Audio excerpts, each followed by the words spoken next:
Hi, it's me, Bjorn, coming at you live from my room.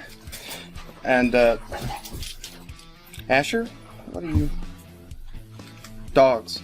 I recently saw The Suicide Squad by James Gunn, the vastly superior film to Suicide Squad by David Ayer, which was not good. So, I thought, hey, that looks like a lot of fun. I think writing a Suicide Squad movie would be a blast. I think it looks awesome.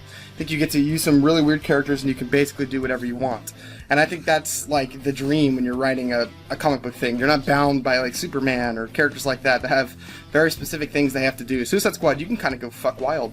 There's nothing you can't do with it. Because these characters, no one really cares about them. No one gives a fuck about Ratcatcher. No one cares at all about, I don't know, who else was in that movie? Polka Dot Man. No one cares. I think he's kind of neat, and I was always sort of a fan of his weird comic book version where he like throws out all kinds of different polka dots that do really dumb things. I think that's really fun.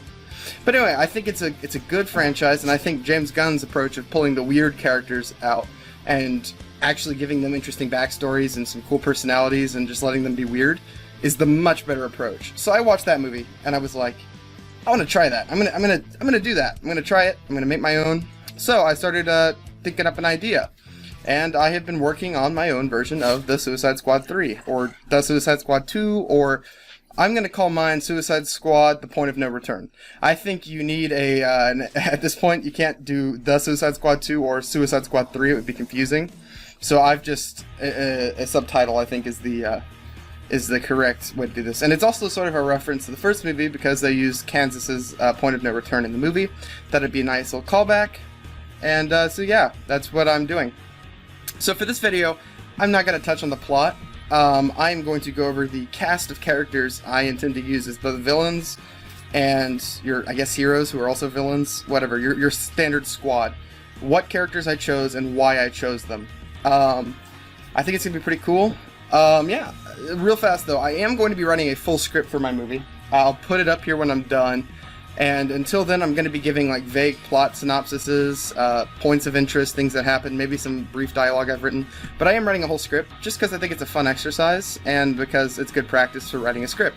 I'll never do anything with it, but if someone watches this, I would be surprised, but it would be neat. And if you guys have any feedback, characters you think I should use or characters I've never heard of, I am going to warn you in advance, I am not keeping these characters exactly how they appear on the comic book page. I think to bring something into live action, especially into like a Suicide Squad project, you need to make some changes. Especially because I am using characters that are not traditionally associated with the squad. I have a few that are, and I am considering this a soft reboot again, because I think that's the right thing to do. So almost none of the characters from the previous movies are going to appear here.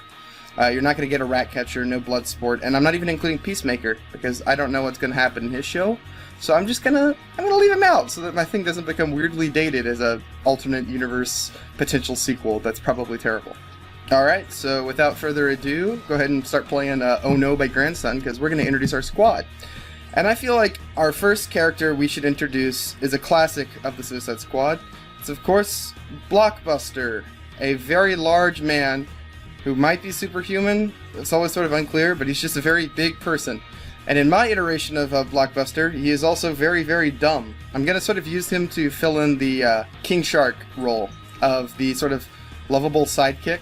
And he is going to be simple. He doesn't say anything but his own name, pulling a little bit of Hodor from Game of Thrones, using it here. Blockbuster has been a longtime member of the squad and has appeared on several off-screen missions alongside Harley Quinn, Boomerang, characters we know have gone on several squad missions. So he's a veteran. He's been on a few of these. We've just never seen him. We're gonna wink. Oh yeah, there was all these grand adventures like Obi-Wan and Anakin talk about in between movies.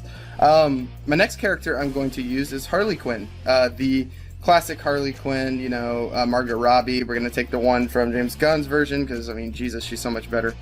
And we're going to use her sparingly. I think Harley Quinn is often overused, and as much as I like James Gunn's version, I do think she is a little overplayed in that.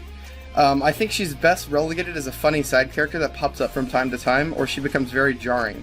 So I'm going to use her sparingly, but I do want to include at least one member of the previous squad, and this is it. The other members I could see living a normal life, going away from being on the squad and not going back to jail, at least to a certain extent. Harley Quinn, I don't see her staying out of jail for longer than a month, and that's exactly what's happened here. She's been arrested again, and Waller has her. and is reusing her on the squad, and maybe is out for a little revenge. We'll have to see. Obviously, Amanda Waller using her. And then my next character is one that I am quite fond of. He is an alumni of the Doom Patrol and is a member of their villains. He appears in the show, but I haven't actually gotten that far yet in it. I've just started watching it. But I was reading on the villain wiki for DC characters, and I came across this guy, and I was like, oh, this is so perfect. This guy is so freaking weird. Why does this character exist? And the character I'm talking about is Beard Hunter. He's a man who hates beards. In the comic books, he can't grow his own. I'm not going to use that motivation. I don't think it really makes sense. I know in the Doom Patrol show he has a different motivation, but again, haven't seen it. In mine, he is just a crazy person who does not like beards. He has no motivation, and there's no reason he shouldn't like beards, but he hates them, and he will kill anyone who has one. He is a thing I think has been missing in the previous Squad movies, except for maybe Boomerang. He's just a crazy person, like an actual crazy person with no redeeming qualities whatsoever. Even if you think he's going to be a hero, the second someone with a beard shows up, he will kill them. There's no redemption here. There's no good guy here. This guy's just a crazy guy. And I think that's something that the Squad kind of needs a certain energy of. I think Boomerang kind of had it, but even he has these heroic moments. And I think he just needs straight up a nut job. Yeah, and this guy hates beards, so I should be very afraid of him. So Beard Hunter, yes, real DC character, really silly. And I'm going to be using him. My next character, Sportsmaster. This character's got a weird fan base around him. People actually are kind of fond of this guy, and I think he's really silly and fun. I am going to tweak his character and personality a little bit to make him fit here. His powers and abilities are still the same. He's good at really all sports. He can throw a frisbee, he can golf, he can shoot a basketball, and he can throw a football better than most quarterbacks. He is very good at sports. Was always perfect jock, and it went right to his head. He is your standard stereotype jock douchebag, sort of arrogant sports master guy. I think the traditional versions of him, from what I've seen, are very stoic and like standard villains stuff. I just like this idea that he's a sports master. He is literally perfect at sports, and there's stereotypes about that I think you can tap into for comedy. Mostly being just a douche, or like being really arrogant and overpowered of his abilities. Now, obviously, not all people who play sports are like that, but there's a film stereotype I can kind of tap into for some fun energy, and that's what I'm going for with Sportsmaster, the man who can throw a ball better than anyone. He's a really silly villain. I like him quite a bit. We're going to be using him. Next, I have a character of my own creation. This is not a comic book character. This is a guy I have invented, but I may do something unique with him. Just stay poised and watching attentively. This character is called Acid. He has modified super soakers that squirt acid, and he is in prison for killing the Falcone family. He killed them all in a shocking upset. No one knows where this guy came from. He just filled a super soaker full of acid and started taking down the mob. And now he's in prison, and Amanda Waller wants to make him the leader of her new squad. This guy is fun. I'm not going to really say much about him because I want you guys to sort of figure this guy out for yourselves. He's interesting. He's got a different angle to him than I've seen any of these characters use. So we're gonna have some fun with him. Our next character on the squad is Flatline. This is a new character, and I'm basically changing her completely. I like her look, and I like her aesthetic. And I like one aspect of her power or her abilities. Basically, her backstory is she's some sort of like minion / daughter of one of the various leaders of hell, I guess Satan. It's really unclear, and I actually haven't read the comic book she came from. I've just skimmed the wiki and was like, okay, I like the idea here. I'm going to pull the look, I'm going to pull the personality, and I'm going to pull several of the ideas. Her actual character is that she was trained by long-dead martial artists in hell, and she is like a master of all these lost techniques that died with the masters that died with them. And since she's in hell, she's able to teach herself. In my version, she speaks to the dead. She's got like a sixth sense thing going on. She talks to dead people. And she has used this ability, again, to construct ancient masters of these lost arts and all this other stuff. And she has a lot of tricks up her sleeve because she knows techniques and things that have been long dead and has a metahuman ability to boot. She's also a 20-something millennial, so we're going to, play with that energy. She's cool. This is a character I think has a lot of potential if you, tweaked her slightly. Her current iteration is very confusing and weird, and I think if you made some changes, she could be kind of a unique squad member, so I'm doing just that.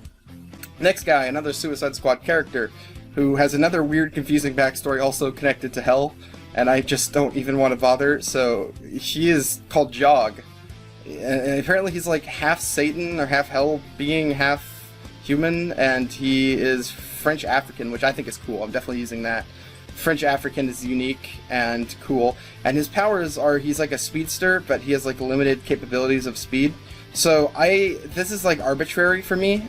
He can use speed in short bursts, basically, but there's no limit to how long that burst can be, and I know this problem, where they say a character has a limitation, but it only ever runs out right when the character needs it to have them be in some danger, so I'm tweaking his powers very slightly. He has the ability to run at the speed of the Flash. Unfortunately, his eyes do not have the same gift. He can only run in short bursts in front of him, sort of like Tracer in Overwatch, because he can't really see where he's going. So he has all the powers of the Flash and basically none of the utility. So he's got some interesting plays he can do, he's got a fun personality, and there's some potential here for some interesting character stuff. But he's definitely not a normal speedster. That would be broken, and there's no way I could put one of those on the squad. I'm looking at you comic books. I know they tried to put Reverse Flash on the squad at one point, or had the squad fight Reverse Flash. What the hell were you thinking? That's nuts. Reverse Flash, Flash, they're broken. There's no way the squad could kill those guys. It's absurd. You gotta pick the right villains for these things. I say as James Gunn picks Starro. Alright, speaking of more villains, our next character, Harley Quinn. No, not that Harley Quinn. It's a different Harley Quinn. This one, from forever ago, that's never reappeared. I discovered this character and I was like, there are 2 DC characters named Harley Quinn? Are you shitting me? Where has this been my whole life? She doesn't really seem to have any powers or anything. And so instead of making her another clone of Harley Quinn, I'm going to do something a little different. She has a metahuman ability to make people laugh uncontrollably when she laughs near them. I'm kind of taking this from Mrs. Joke from My Hero Academia. We're tweaking it slightly. Her basic idea is she's in her 40s, and she has been Harley Quinn for as long as she's been a supervillain. And now there's this new upstart also called Harley Quinn, who's taking all of the limelight from her, and everyone is accusing her of being a ripoff, even though she was the first. And now she just so happens to be on a squad with the same Harley Quinn. Drama will ensue, as well as comedy. For those of you who don't know, this version of Harley Quinn first appeared in the 1940s, and was like a girlfriend to Green Lantern. She doesn't seem to have any powers. Maybe she can hypnotize people. So I'm taking the hypnotization angle and sort of making it this laughing thing. I think it works with the aesthetic of this character. And I think it's really funny that DC had another Harley Quinn character before Harley Quinn, and they're basically unrelated to each other. Like, Harley Quinn we have now is not an iteration of this character. They're just completely different, and one is just gone from canon after the 90s. Basically, as soon as Harley Quinn was invented, this character just fell off the face of the earth, and I think that's way too funny to not use as a joke.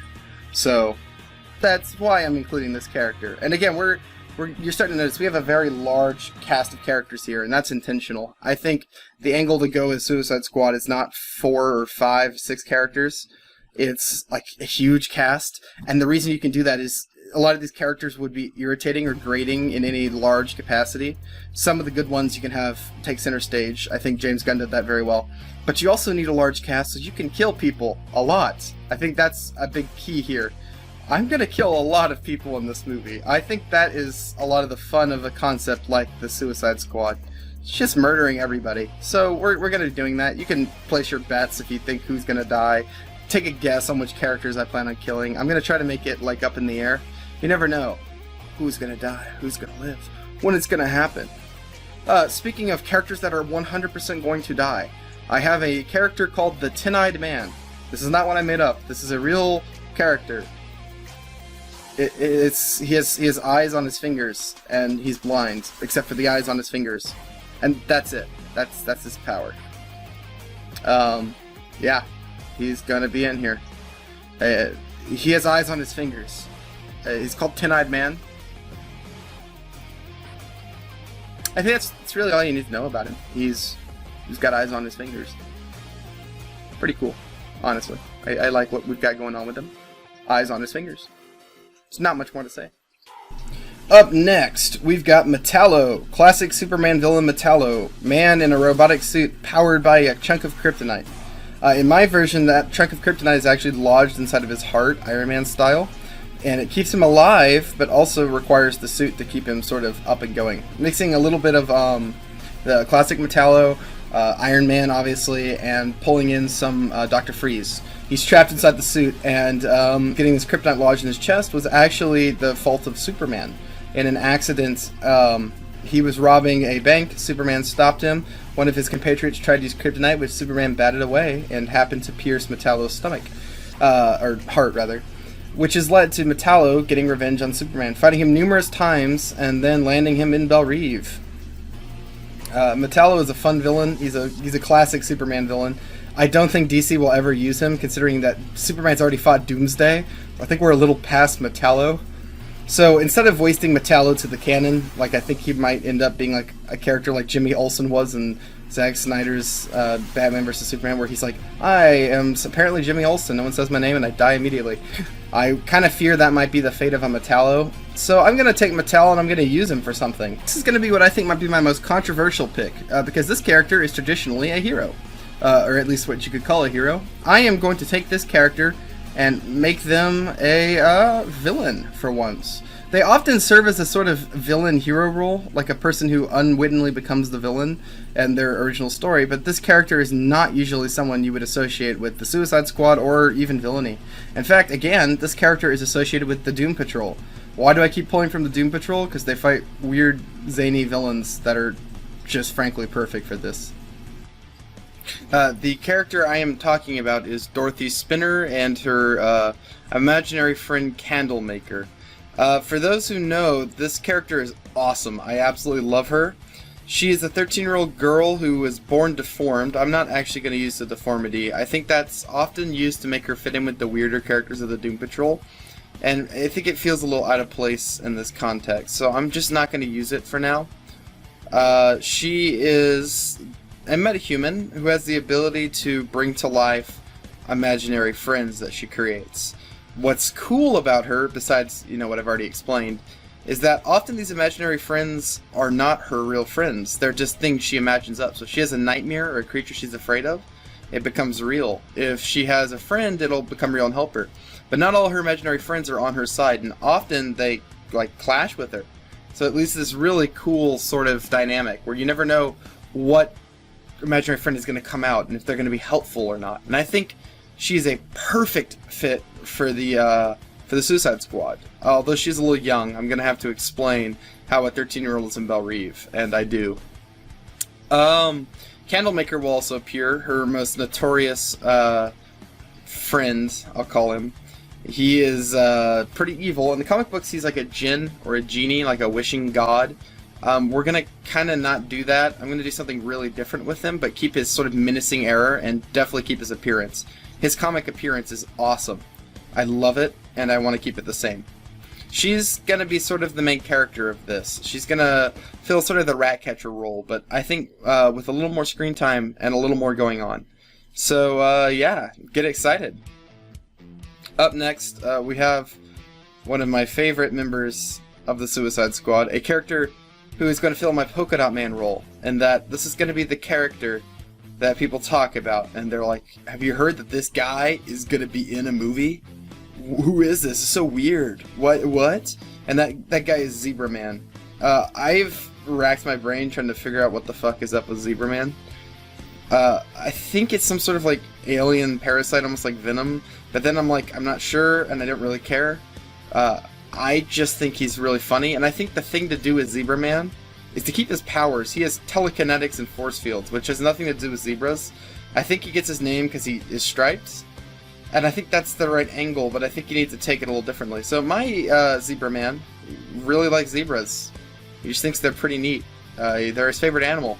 So when it came time to become a supervillain after he got powers, specifically force field and mild telekinetics, he was like, yeah, I'm going to be Zebra Man. I like zebras. And we're going to explore that. We're going to use his character. I think he's really funny. His appearance is ridiculous, as you're no doubt seeing. I think he's one of the more ridiculous members on this team, which is saying something, given the members this team includes. He's great. I love him. Next, we've got a big one. This is a character that is a Suicide Squad staple. She's probably the highest profile character I'm going to be using in this, besides Harley Quinn, of course. Maybe Metallo, but they're both pretty popular. This is Killer Frost, a Suicide Squad staple who is associated with one thing and one thing only, and that's betraying the Suicide Squad. In basically every iteration of the squad I've seen Killer Frost in, specifically the movies, the animated ones, she betrays them. It's kind of hilarious. And I really like that. I like that she's just the guy who betrays the squad. I know it, you know it, people who are familiar know it, so it's fun. And so yeah, I'm gonna say Killer Frost will betray the squad. I'm not gonna say when, where, or how. We're gonna do it Hitchcock style, showing the bomb under the table instead of hiding it. That way there's suspense while you watch my shitty YouTube videos. When is she gonna betray the squad? How's she gonna do it? So yeah, Killer Frost, fun girl, ice powers, betrays the squad. Alright, last but not least is one of my favorite DC characters of all time. As far as like Suicide Squad members of the past, this is a comic book member, a long time. He's died a couple times on them. Clock King, first introduced to this guy in the Batman animated series. I've kind of always loved him. I think he's really silly. I really like his power, and I use the word silly a lot because silly isn't a bad thing. It's a good thing. Silly means that they have potential to be made great, to surprise you, to be a character that seems really dumb on the surface, but is actually really neat when you get down to it. And Clock King is one of those. His powers of extreme punctuality sound really stupid, and I mean they are, but he can actually be so cool and so useful, and his powers are surprisingly strong when you actually figure him out. And you'll see that a lot. I'm going to use him a few times for some fun action set pieces. Yeah, so Clock King is the last member of my squad. He's one of my personal favorite characters who's ever been on the squad. I've used a lot of my personal favorites from this mythos and some new characters I've discovered researching this. And I tend to give them all the sort of love and care I think they deserve before I murder them all. Because again, I'm going to kill a lot of people in this. I think a Suicide Squad with a large cast is best served because you can kill a lot of villains, you can kill a lot of characters, and people won't get too upset except for the fact that they've grown attached to these characters that they shouldn't feel attached to. And I think that's a really cool, magical thing that only this franchise can really do. Yeah. And so let's talk a little bit about who our villains will be fighting. Because obviously our villains need to fight something. And they're not fighting a monster in this movie. In fact, they're fighting a cult. I have based the plot of this movie on the Waco, Texas incident. For those who don't know, look it up. There's some really great videos. I'll maybe link one in the comments or in the description. The Waco, Texas incident was involved a cult fighting with the FBI and the ATF, and it was a bloodbath, and it was very controversial, and the exact sort of thing the Suicide Squad should be involved in. So I've used it for my script, and I'm using it as my main villain. So whose cult is this, and who might lead it? Well, I picked another silly villain who I think is popular among circles of look at how weird this villain is. Crazy Quilt.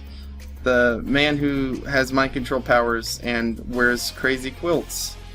And I think he's really fun. I think this villain is great, and I'm doing something different with him. He's a cult leader, and he leads a few metahumans and a cult of normal people who have taken over the small Texas town of Comforton.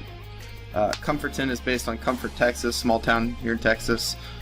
Specifically, they have taken over this town that's sort of been abandoned. It's got small amounts of people in there. They've taken about 150 hostages. But what the town was once booming, it has a big mall left over from the 80s. We're going to have a lot of action set pieces there. And there's just this sort of ghost town that still lived in small Texas town. And the Suicide Squad can sort of have free reign trying to take down this cult inside of this town without being detected. And so we've got our members, we've got our location. So let's discuss some of the other followers of Crazy Quilt. We've got Mono, traditionally an alien. I'm making him a guy. He has the power to dissolve anything he touches, except for plastic and glass. He wears a suit, sort of reminiscent of Mysterio. I'm keeping his comic appearance the same, basically. He's got a tragic backstory. We might touch on it a little bit in the movie, and he is a very serious threat. He's definitely the most dangerous of the metahumans that the squad's going to have to face, and he's the one that's going to be the most interesting for them to fight, because how do you fight something that can dissolve you or anything that touches him? It's going to be interesting to see. In addition, they'll be fighting another character called Druid, who is also a member of this cult and is a comic book character who has various druid powers. I'm going to leave him sort of ambiguous for now. Show a little picture of what he looks like in comic books. This is a character we'll explore as this series goes on. And last but not least of our main members is a character I've made up. I've based them sort of on Scarecrow, but she is different too. Her name is Phobia, and she shows you your worst fear, your worst nightmare, and she makes you live it. I like the Enchantress scene where she sort of shows the squad their ideal life, and we get some insight into their personalities. I like that scene so much, I want to take some inspiration from it. I think it's the best scene in that squad movie, except it's poorly executed and put in the movie at the wrong time. I think if you did the opposite, showed their worst fears or their worst memories, you could sort of use it to explore these characters really in depth while also having a good action scene. So we'll do that. Phobia worked for the CIA. She used it to torture people and get information out of them. And now she's mysteriously disappeared and become a member of this cult. Why is she there? What is her connection to Crazy Quilt? What are they trying to do by taking over this town? What does the cult believe in, and what is their motivation? All of this and more will be explained and discovered throughout the movie that I'm writing right now. And you're gonna have some fun learning about these characters, who's gonna live, who's gonna die. I welcome y'all to throw your predictions down in the chat. Put down who you think of these random characters I've thrown out here. Who do you think is going to die? Who's going to live? Who's going to be important? Who's not? Let me know if you have any characters you think I should add or think I should look into just because they're funny or whatever. Give me thoughts, theories, whatever. Let me know if you like the video. Like and subscribe if you want to see more. Part 1, which is going to describe most of the first act, is going to be coming up pretty soon. Alright everybody, hi, it's me, Bjorn, that one guy who uploaded a Suicide Squad video 5 months ago that you watched, maybe, or didn't. And if you didn't, here's the link, go check it out. Now, those of you who did watch that video way back when, you're probably wondering, hey, dude, where have you been? You uploaded that thing like 6 months ago, and, you know, we were waiting for part 2 so we could actually, you know, hear your ideas. What's the deal, man? Is there no part 2? Did you make it up? I know you made it up, and you're lying. No, that's not what happened. I assure you, there's a perfectly reasonable explanation for why I didn't upload it. I was hit by a bus. I'm talking full-on Truck-kun anime isekai, all the way down the hill. You know, I'm a bad guy. I'm what they call a jerk. So when I died, I went right to hell. And, you know, there I was in hell, fire, brimstone, pitchforks, that little guy from Smiling Friends, the whole 9 yards. And I get to meet the devil. And, you know, he's pretty chill. We actually kind of hit a rapport. And he's like, you know, I liked your video. The devil likes my video. And so he was like, why don't you go back up to the earthly plane and finish it, and then you'll come back to hell whenever it's done. So yeah, that's what happened. That was what it was. But I'm back. I'm making part 2. Here it is. As I said, I would 6 months ago. All right. And for those who don't remember, this is a part 2. If you haven't seen part 1, go back and watch it. Part 1 just discusses characters, but it's got some necessary information you might want to watch. And I have one small addendum to make to part 1 because I forgot a character. I forgot one of the main villains they'll be fighting. Calculator, the very smart man from the DC comic books who isn't Thinker. Yes, unfortunately, James Gunn did use Thinker, and he is no longer on the table for use. So we're gonna use Calculator in this new movie. So get excited. Alright, so when we talked about my script, I have written it and I will be showing it on screen. If you want to pause the video and like read individual dialogue, you're welcome to do that. A lot of it's clever or witty. It might be a little funny even. But I'm mostly going to kind of explain main plot points here. And if you want to read the script, you can just pause the video when I show the script on screen. And you can read it yourselves and see what you think. This should be a 3-part or 2-part video. And this one is going to be very long. So just keep that in mind. Alright, so I've preambled enough. Let's actually get started here. We are going to open up on our bad guys. None of the squad movies thus far have done this, and that is what we're going to do. We're going to open up on the villains for the film. So we are going to open on a plain white room with a poster on it, and the poster simply says, "Do you remember a world that does not exist? The followers of the quilt believe you." Slowly, we're going to begin to hear voices as we pan out from the poster, and we'll see 2 people sitting in a room. It's going to look like an interrogation room, but a little nicer. I'm going for the vibe of like those Scientology Thetan tester rooms. I know you know what I'm talking about. If you know, you know. And we're gonna have these people. We're gonna have two people sit in this room: a woman, and none other than Mr. Crazy Quilt Decker, Paul Decker. And he is going to be completely normal looking. He's not wearing his silly, amazing comic outfit, no patchwork dust or anything like that. And he's going to be interviewing her, and he's going to ask her to tell him what she told the other volunteers, and she's going to tell a story about how in her world she remembers Superman and the other Justice League members being evil. This is just a fun reference to Injustice. I like Injustice, and I think it's kind of fun to reference it or whatever. So what these cultists are doing is they are looking for people who are experiencing something like the Mandela effect, which I don't believe in, but I think is fun for fiction. The Mandela effect, for those who are uninitiated, are people who believe they have accidentally shifted universes from a world where they cannot remember the name of Fruit Loops to a world where they also cannot remember the name of Fruit Loops. So, she's going to describe her story, and he is going to pull out some odd devices and take some readings on her. And we'll see it beep and light up. And then he's going to write on a piece of paper her name, a couple of identification numbers, and then the word dangerous, which he will underline.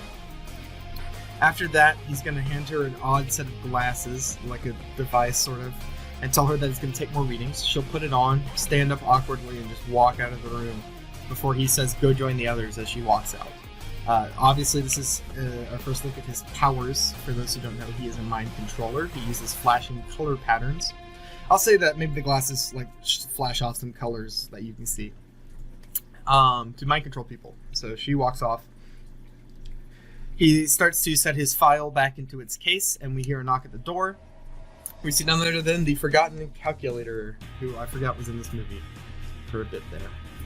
Calculator is going to say, "Paul, it's happening. We've got the readings," super dramatically. And Paul, or I'll say Crazy Quilt from now on, is going to turn to Calculator and say, "Where?" "Comforton, Texas, a small town with minimal resistance." Crazy Quilt is going to say, "That's perfect. Ready the troops. We're going to take the town today." And then we're going to cut to the prison.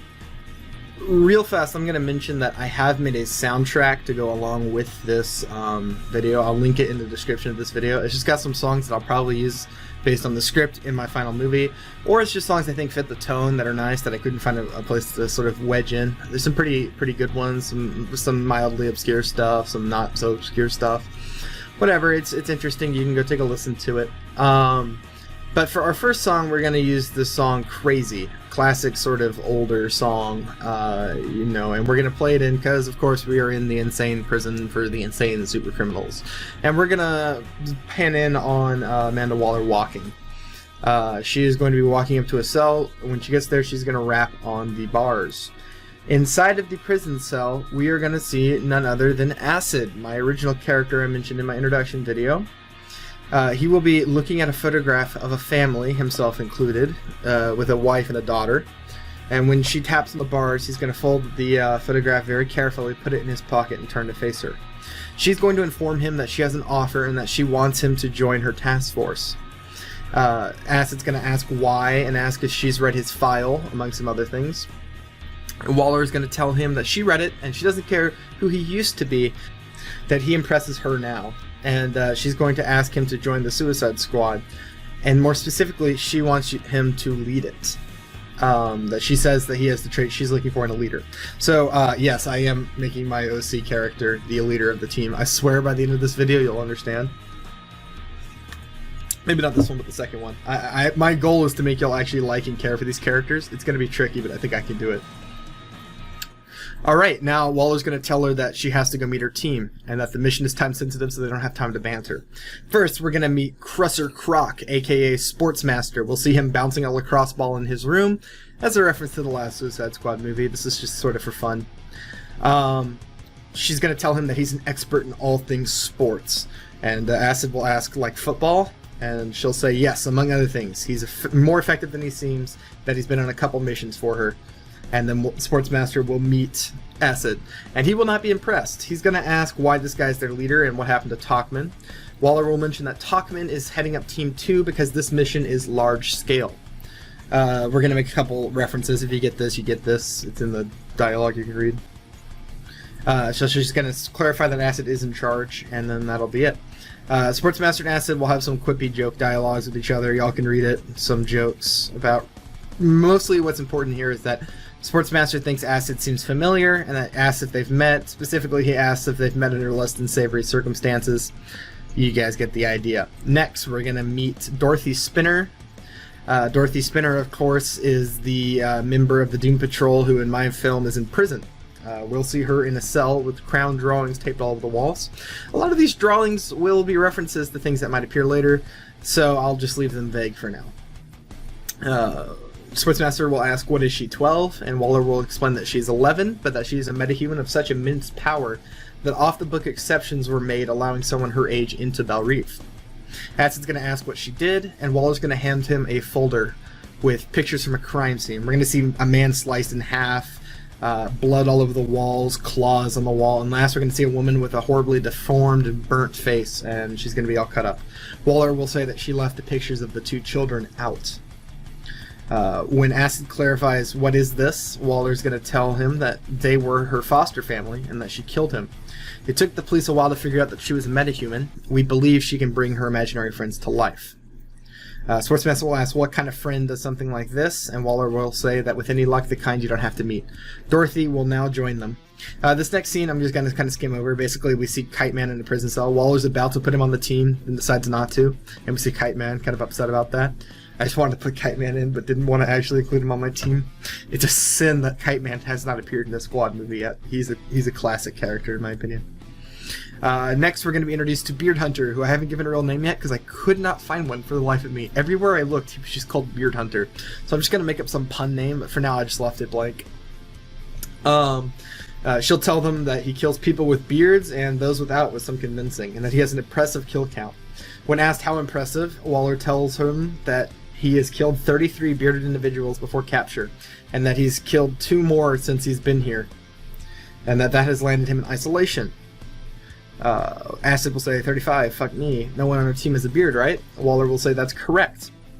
Sportsmaster's going to notice that he has a razor, and he's going to say, you gave him a razor? And Waller will explain that he's easier to handle with it, and that if he grows a beard, he can become hard to control. Beard Hunter will step out and say clean shaven, and that he respects it, and that he was a little worried he'd have to lose a teammate right off the bat, and that would be a rough start to team building. As they walk, we do some more joking dialogue here.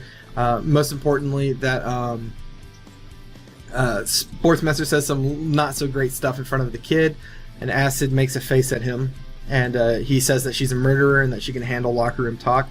We see Dorothy. She looks at the ground and she says, I didn't kill anyone. It was Candlemaker. We're setting up Candlemaker, who of course will appear later. I already mentioned him. Next we have Metallo. I'm gonna breeze over Metallo for brevity, but he agrees to join, and that he is disappointed that their mission is not to take down Superman, because he wants to fight Superman and his life's work is to fight Superman, and that's going to be his character trait. Enjoy it. Waller will explain that he's half human, half machine, and that he's powered by a piece of kryptonite, just like the comic books. Alright, we're going to skim through. Y'all can read this dialogue. Again, if you want to pause the video, you can pause it and read any of this dialogue I'm skipping over. Sportsmaster's going to try to pry information on Waller about the mission, and all she'll tell him is that they're going to Texas, and then we're going to hard cut to the briefing room. We're going to use the same one from The Suicide Squad, because it looks very similar to the comic book one, and I like that.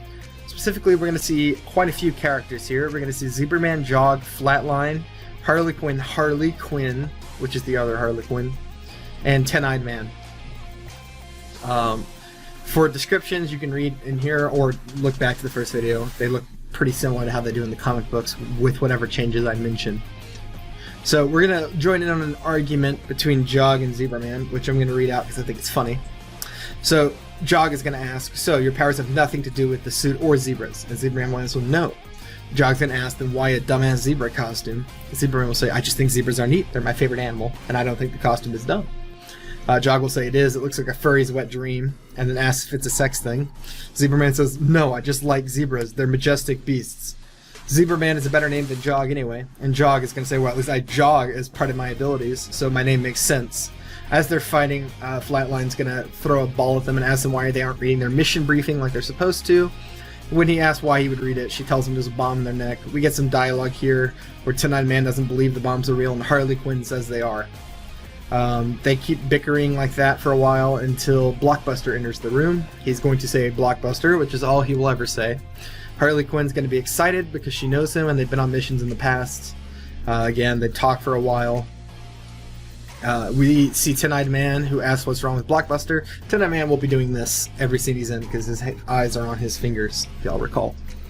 Waller is going to walk in, and well, first we're going to see Clock King walk in right as Waller does. Waller will tell everyone to take a seat, and Clock King will complain that his pickup was 5 minutes late and that he doesn't appreciate tardiness. Waller will then say that Flatline is moving to Team 1 because she got rid of Kite Man. So now Flatline is on Team 1, and that's where she will remain. She sits next to Acid and tries to be nice to him, but he just ignores her, and she is not happy about that. Alright, so now we're going to get our mission briefing. I've already given you most of this, and the only information here that's relevant is where each character is going to be and what their mission entails. We know they're going into a town to kill the cults. So I'm going to be really brief here. Basically, she's going to go through each name and who's killing them. First, we're going to see Mono. We'll see him in his classic plastic suit and glass helmet, and he's going to be standing on a road. We'll see police officers firing bullets at him, which will rip through his shirt and vanish on contact with his skin.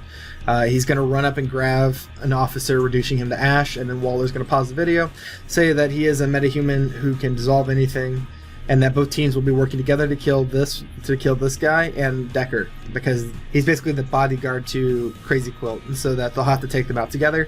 So both teams will converge at the end of the mission to take these two guys out. Morgan Hill, another OC character of mine, aka Phobia, that Waller will mention all the backstory already mentioned, and that she's taking up at the local VA hospital, and that Team 1 is going to be taking this character out.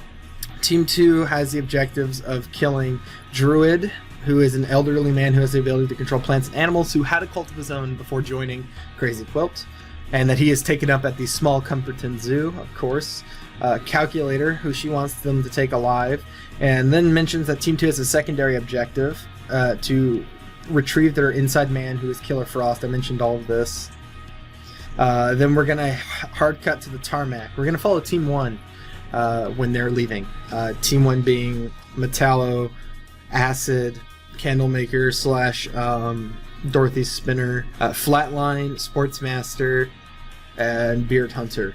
I think that's all of them. I don't think I missed one. I said Metallo, I believe, already. So, yeah, that should be all of them. So we're going to get our classic team-up shot. This is going to be with Royal Blood Out of the Black as the theme song, which is a kick-ass song. You're going to listen to it on the playlist if you haven't heard it, and you're going to immediately go, yep, that is the team walking down the tarmac song. So we've got Metallo walking at the end of the squad. Light is reflecting off of him and blinding Flatline, who's trying to look away next to him. We've got Beard Hunter, who's checking his face for stubble with a small mirror. And next to him is Sportsmaster, who's catching a baseball with a glove. In the middle, we see Acid popping his neck and fiddling with gauges on his gun. Basically, imagine he has like a pressure washer backpack and a pressure washer gun that literally shoots acid at pressure washer speed. Super dorky, super fun. We got Dorothy Spinner. She'll be walking, and she's going to have a teddy bear dress in military gear riding on her shoulder. It smokes a big cigar. Beard Hunter will notice and just stare. As we pan around for the big reveal of the helicopters, we are not going to see helicopters, but instead we're going to see them being loaded onto cow truck. Cows are being put into a truck. I live in Texas, so you see these things all the time, but basically they have holes in the side and they're just stuffed with cows. So it's going to say cow truck, and Walt's going to say it's the only way to get close to Comforton without raising suspicion.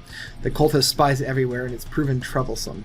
They're going to join, they're going to hop on this truck, basically. We'll see them all get on. As soon as Metallo steps on the truck, the whole thing's going to weigh down. It's just a fun little joke. It's going to smell like, Sportsmaster's going to say it smells like shit, and Acid's going to say I think that's the idea. They're gonna banter a little bit and argue about all this stuff, and then a cow is going to walk in front of the camera, and I'm going to do the diegetic titles that James Gunn did. I think they're cute, and I want to keep doing them. So the cow will have like a brand on his side that says Suicide Squad, The Point of No Return, which again is the name of my movie. And eventually we're going to cut back to them in the truck with Beard Hunter staring at the bear on Dorothy's shoulder still. Beard Hunter is going to ask her to explain it to him and asks if it's a robot or a puppet. She's going to say no, he's Sergeant Stuffy and that he's her imaginary friend. Beard Hunter is going to say imaginary. I don't think imaginary friends usually carry knives and smoke. Sergeant Stuffy's going to say some super generic dialogue that like an edgy war movie would say. And Dorothy will explain that he was based on Rambo and that when she saw it as a kid she thought up a teddy bear version of the character and that ever since then has been her imaginary friend / bodyguard, basically. So Sportsmaster's going to ask if anything she can imagine comes real. Dorothy will say yes. Sportsmaster will tell her that she could literally bang anything she wanted to with that. Mention that she could do aliens and other freaky shit, and then say that there's money to be made.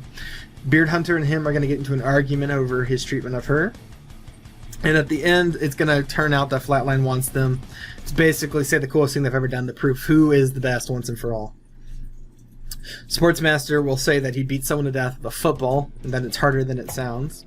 Flatline will say that that's nothing, that she once ripped a man's heart out, and that she did it with her bare hands. And then she'll mention that he was the world's most unlucky mugger. Beard Hunter will say that he can cut the beard off a man in 23 seconds. Sportsmaster will ask him, what, did he time it? And Beard Hunter will say yes. When asked why, he'll say, so I could beat my record. Batalla will mention that he once fought Superman and almost beat him. When asked what he has done, Acid will tell them that he killed the entire Falcone family in a single night, and that he melted the skin off their bones with his acid.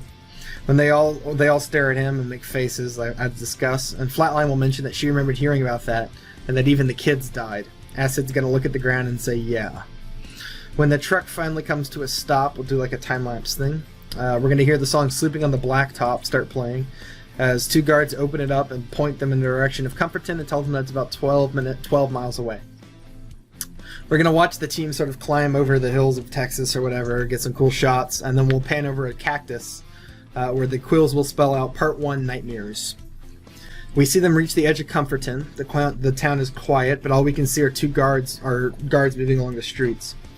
Sportsmaster's going to ask where their guy is, and they're going to look at a map and find the VA building on there. Flatline's going to say, what's the plan? And Acid's going to say, I said we just knock on the front door. So we're going to hard cut to the front of the VA hospital. We'll see two guards, each holding a machine gun. Guard 1 and Guard 2 will be their names. Lovely, of course. Guard 1 says, I'm telling you, Milky Way is the best. Guard 2 says, but have you had a Snickers? Guard 1 says, of course, but it doesn't change the fact that Milky Way is better than everything by a mile. Suddenly, a large metal discus is going to stick him in the throat, and we're going to see his blood spray all over the second guard. The second guard recoils back, only to have a javelin rip right through his chest. We see Sportsmaster walk up and recover his weapons, kind of like washing the blood off. Flatline's going to put in earbuds as the rest of the team gathers up, and we're going to hear the song Fly Day Chinatown. Now let me explain this, because I want to explain this. When I was looking at Flatline, relatively new character who is kind of bad in the comic books in my opinion, not ideal. The one character trait they had, like her one thing they mentioned, is that she likes manga, because she's supposed to be a hip, relatable child, or teen. And I was like, okay, that's terrible. So I'm going to change it to a love for to 80s, 90s, like Japanese city pop that she's going to play through her ears. And we'll use it for some comedic effect in the fight scenes, basically. So yeah, I'm trying to honor the characters as best I can, but that was just really stupid. Like, mentioning that she likes manga is just, it's so, like, cringy. I don't know. So this fight will follow Flatline's perspective. For a couple reasons we'll see later. We're going to get the team-up shot following Flatline as our center of focus. Acid's going to count down from 3, and when he hits 1, they're going to burst in and chaos is going to break out. She's going to run into the VA lobby where she's going to immediately disarm a guard with martial arts. I want her to be using full-on kung fu, punching, like, all kinds of crazy stuff. I want, like, really zany, over-the-top, like, kung fu, like wire fu action with her. She's going to be a full-on kung fu guy. The camera's going to kind of pan around her as she fights two guys. She's going to punch and kick. And we're going to see McTallow smash a guy's head with his bare hands, like kind of just popping it. We'll see Acid blast the guard in the face. We'll see his face melt and see smoke rising from it. Hopefully I could do some cool practical effects, like some kind of Cronenberg, like face melting stuff. 2 more armed guards rush from out of the room, and Beard Hunter shoots them in the head.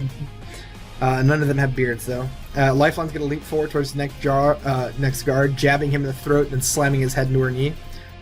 We see a faint blue glow, and a translucent girl appears in front of her. This is another thing I mentioned. One of her powers is that she can see and speak to dead people. This is where it's going to be. The ghost is going to ask for help, And Flatline's going to ask her what happened, and the ghost is going to ask where her mother is and ask if she's seen her. Suddenly, a guard is going to rip through the little girl, like run through her spirit, and has a knife. He tries to catch, he almost catches Flatline unprepared, but right as he's about to kill her, Sergeant Stuffy, the stuffed bear, jumps on him and slits his throat like this, spraying Flatline with blood. We're going to go really gory because it's just super goofy. Sergeant Stuffy's going to say, "Watch your six. A careless soldier is a dead soldier." Flatline's obviously going to be confused by this. Then we're going to see Sportsmaster beat the last guard to death with a metal bat. Metallo is going to say that that was easy and that he wants a real challenge like the Man of Steel, continuing his one character trait. Flatline's going to say that they have different definitions of easy. She's going to look up and see a group of ghosts all looking at her. Each has parts of their skull removed. Some of their eyes are missing. They're all torn up and like cut up. They're going to ask her for help. Flatline's going to turn to the rest of the team and say, "People died here." Sportsmaster will say, "No shit, I killed 3 myself." Flatline's going to say, "No, I mean innocent people. They're doing something horrible here. Even children." Acid's going to tell them to focus and that there's going to be more guards as they go. Flatline's going to look over her shoulder as they move on, and we'll see all the ghosts just staring. They walk up to an elevator and get in. Acid touches his earpiece and asks Waller what floor the target's on. We'll cut to Waller. She'll say 5th floor. Acid's going to hit the button, and we'll all see them sort of like bunched up together. Shitty elevator music, instant comedy. Haha. So then we'll see Flatline's going to ask if the acid just kills or if it maims, and he's going to say, "Oh, it kills. I make it special so that it can eat through a body in about 20 seconds. Metallo's going to ask about metal, and Acid say, "Don't know, I'm going to have to test it." Metallo kind of steps away nervously. I think it's a big joke, not just a big giant robot man. The doors open up and they step off. 2 guards see them but are too slow. Beard Hunter's going to shoot one, and Sergeant Stuffy will throw a knife into the skull of another one. Both guards are going to hit the floor at the same time. And I'll say Beard Hunter and the bear make like awkward eye contacts. We'll say Beard Hunter checks their faces and then throws up his hands. "Does everyone in this whole town shave? We're in Texas, for fuck's sake. I need one beard." Acid's going to push past him and start to move down the hall. We'll see Dorothy kind of walking up next to him. As they move past a hallway where we see 2 guards hiding, the stuffed bear is going to lean in and whisper, "Dorothy, behind you." She's going to spin around just in time to see 2 men coming out of the rooms. They try to attack her, but just as they do, a hand made out of clothes hangers, and I'll put a picture here for reference because this is a comic book thing, is going to grab one of them and drag him screaming into the other room. And the other one is going to have hangers like kind of jab at his eyes and like pull him down to the ground and really pull him back. In the comic books, Dorothy Spinner has one of her imaginary friends whose name is Jolly Hanger, who is a man made out of hangers. And I read that and I was like, oh, that's awesome. That is literally exactly what I need. So we're going to get kind of gory with it, like getting killed by a hanger monster. It's super visceral and kind of horrible. Sort of picture Pinhead from the first Hellraiser, that scene where he pulls the guy apart with hooks. We're going to go with kind of that. Jolly Hanger will briefly say that don't worry, that he took care of it, and that they'll have to hang out sometime, which is a horrible pun, but I'm putting it in here and you can't stop me. They're going to go up the hall where they see some blood smearing on the floor. They're going to follow the room. Sportsmaster is going to ask if anyone has a flashlight, and Metallo will open up his chest, revealing his big kryptonite, and they'll use it to light the scene. We're going to see piles of bodies, all of them having like parts of their heads removed and stuff. They're all going to flinch away except for Acid. Acid's going to call in Waller with his earpiece and say, "Waller, this place is a slaughterhouse." Waller's going to say, "You see why this mission is necessary now. They're killing hostages every second we waste. Your target is just ahead. Take her out." So they're going to say, "Let's end this." And so we're going to be introduced to Phobia here. The team is going to kick down and move through these double doors from where the blood has come from, and when they throw the doors open, we're going to see a blonde woman in a lab coat. She's going to be operating on a body, removing parts of its brain and putting them in little test tubes or whatever. She'll turn around immediately and say, "So you made it. I heard all the noise as you were coming up here, basically. You'll do nicely as test subjects." Beard Hunter's going to pull out his pistol and try to fire at her. But before she can, she's going to use her powers on him. I don't know how they're going to look, so it could be like a blast or something, but for now I think I'm just going to have her point at him. Literally just point at him, and then he'll be under her illusion, seeing his worst nightmare. So when she points at Beard Hunter, we're going to cut to a bathroom. We'll see Beard Hunter look up and see that he has a beard in the mirror, and he's going to scream in horror. Obviously this is a joke, but it's funny. We'll see Beard Hunter go limp in the real world and sort of like look out of it. Flatline's going to ask what she did to him, and Phobia will say, "Just this," and she'll point at Flatline, and again we'll cut. This time we'll see an empty funeral home. Inside we see a young Flatline, she's like a kid here. walking up to a coffin, which has her mother inside of it. Flatline leaves a flower, turns around, and sees the ghost of her mother. When she asks her what the other side is like, her mother says there's nothing but darkness, but that you'll know soon enough, that we're only a flash in the pan.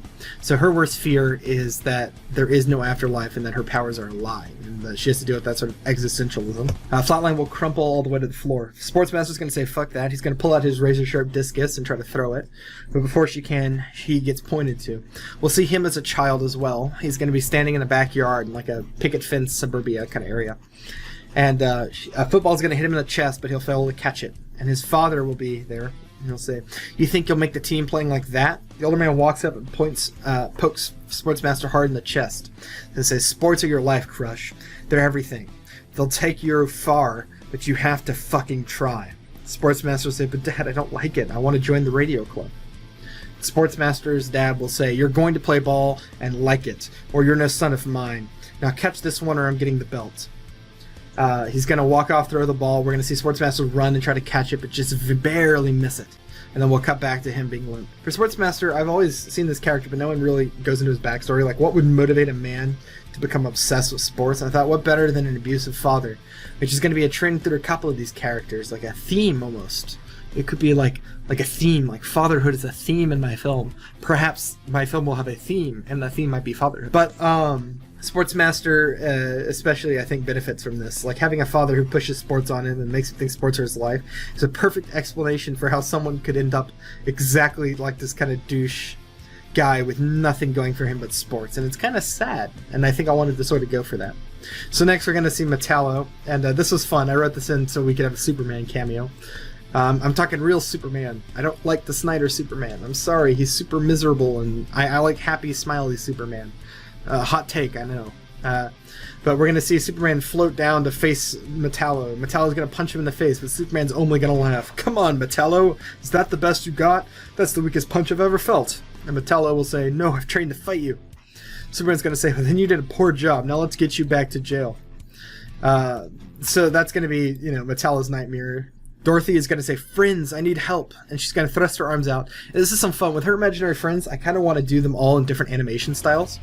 Except for Candlemaker, but we'll get to him. So when she thrusts her arms out, I'm going to say 2D sort of anime-style octopus tentacles kind of swarm out.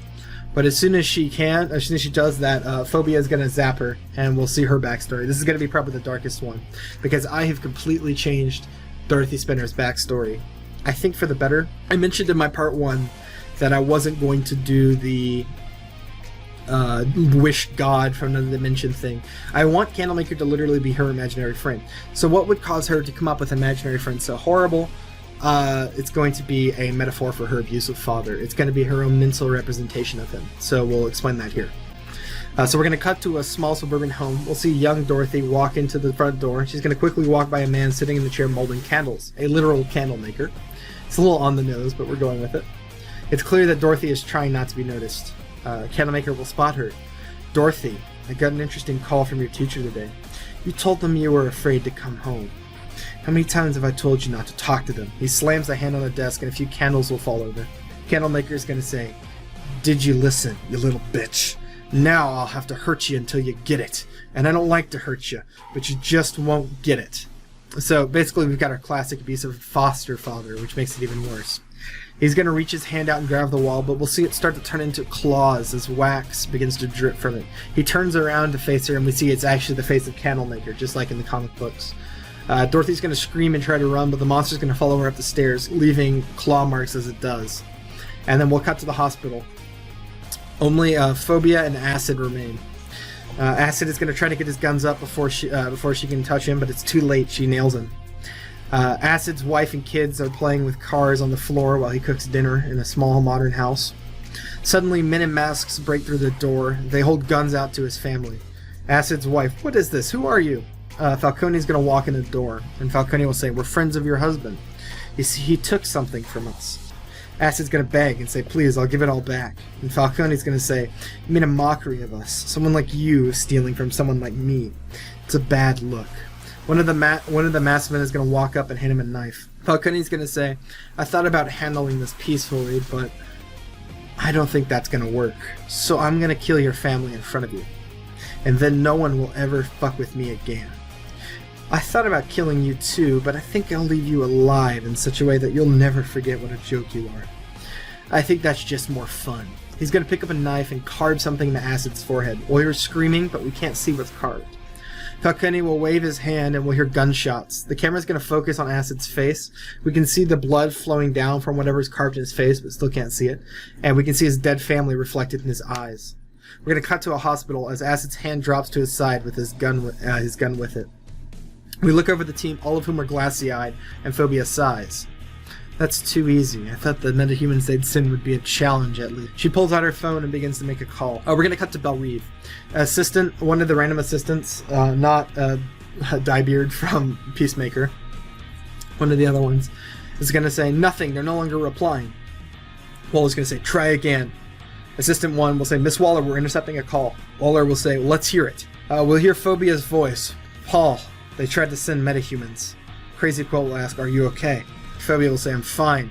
I got some new playthings. Soon I'll know if they're alone and who sent them.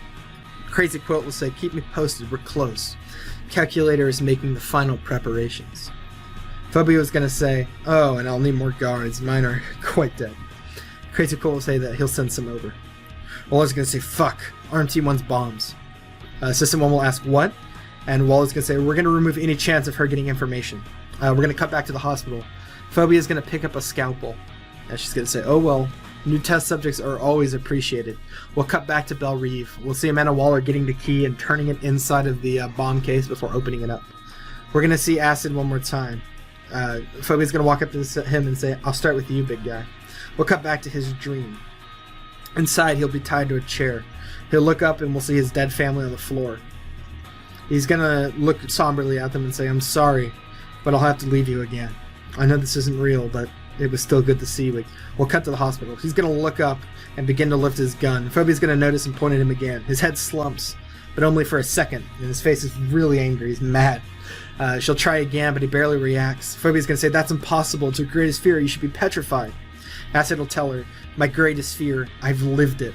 And now I'm going to do to you what I did to those who made me live that nightmare before. And he's going to lift his gun, and we're going to get a full-on face melt from her as she gets shot. Like full-on, like presumably like a wax head, just for some fun. Beard Hunter's going to wake up, touch his face like a maniac, and go, thank God. Acid will quickly tap his earpiece and say, Waller, target is down. We'll see Waller turn the key back and shut the lever, and then say, good job, Acid. Assistant 2 is going to call out that hostiles are approaching. And Waller's going to ask what, and they'll say that satellites are showing at least 20 armed men approaching the VA. Waller's going to say her reinforcements. Acid, you need to get out of that building. Armed men are coming. We're going to cut to the hospital, and we'll see Acid say we got to go. We'll cut to them exiting the VA, and we'll see 2 guards turn the corner and start firing. Beard Hunter's going to shoot one, but more begin to show up, and the squad runs as gunfire sort of hits all around them. Sergeant Stuffy is going to be like, something like that. Really goofy. We'll see him run off and kill a man in the background. They're going to enter an alley. Flatland's going to ask what we're going to do, and Acid says he doesn't know. A cult member turns the corner, but before he can do anything, Metallo shoots like a big laser from his arm and slices him in half.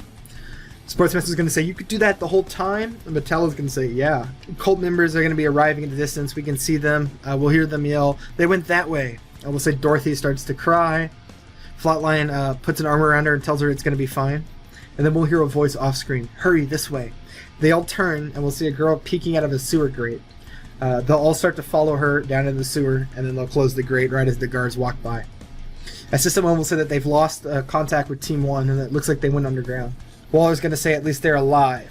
What's Team 2's progress? So that's it for Team 1. I didn't kill anyone yet. Bear with me. I'm doing reverse Suicide Squad, the Suicide Squad. We're going to kill a lot more people in the second half than the first half, and we're not quite in the halfway point yet. So Waller's going to ask what Team 2's progress is, and they'll say that they're about to engage Druid. And we're going to hard cut to the zoo.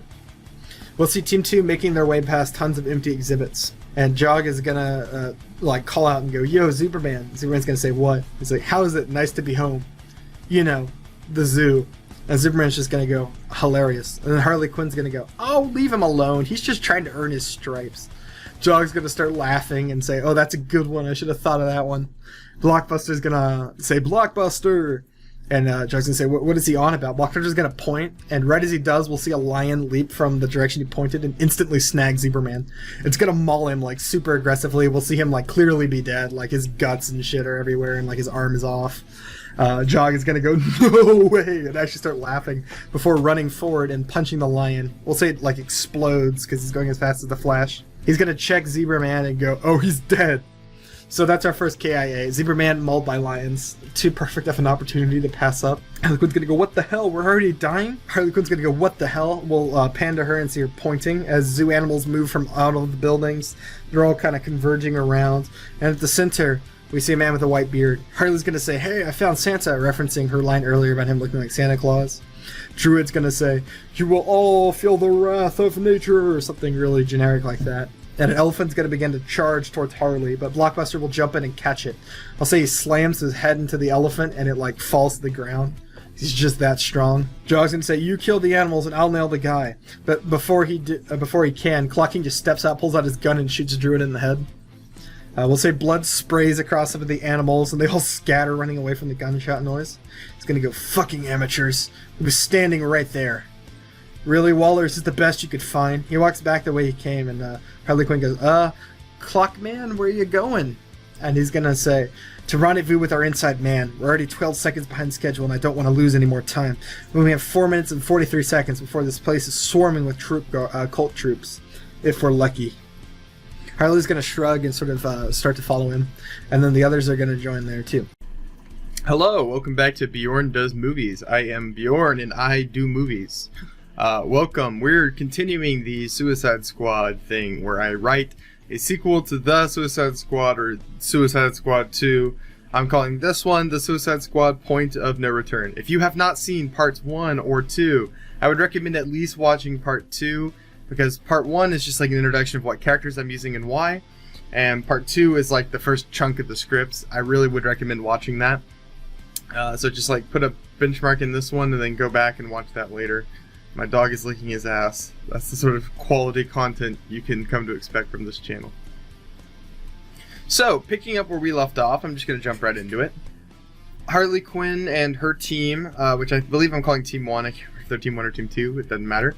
Harley Quinn and her team, led by Clock King, have just defeated Druid, the man who can control plants and animals. Quite easily, actually. And now they walk off. Jog is going to walk up to Harley Quinn for our introductory thing, and he's going to ask, how many teammates usually bite it? Harley Quinn is going to say, I don't know, half. Jog is going to be alarmed by this, obviously, and Harley will say that sometimes it's more. Harley Quinn, as in Harley Quinn, not Harley Quinn, is going to say, but you've survived every time. Harley's going to say, I guess I'm just lucky. And Harley Quinn's going to say, sure, luck. Harley's going to point out that she's picking up bad vibes from the other Harley Quinn, and she's going to ask if she did something to her.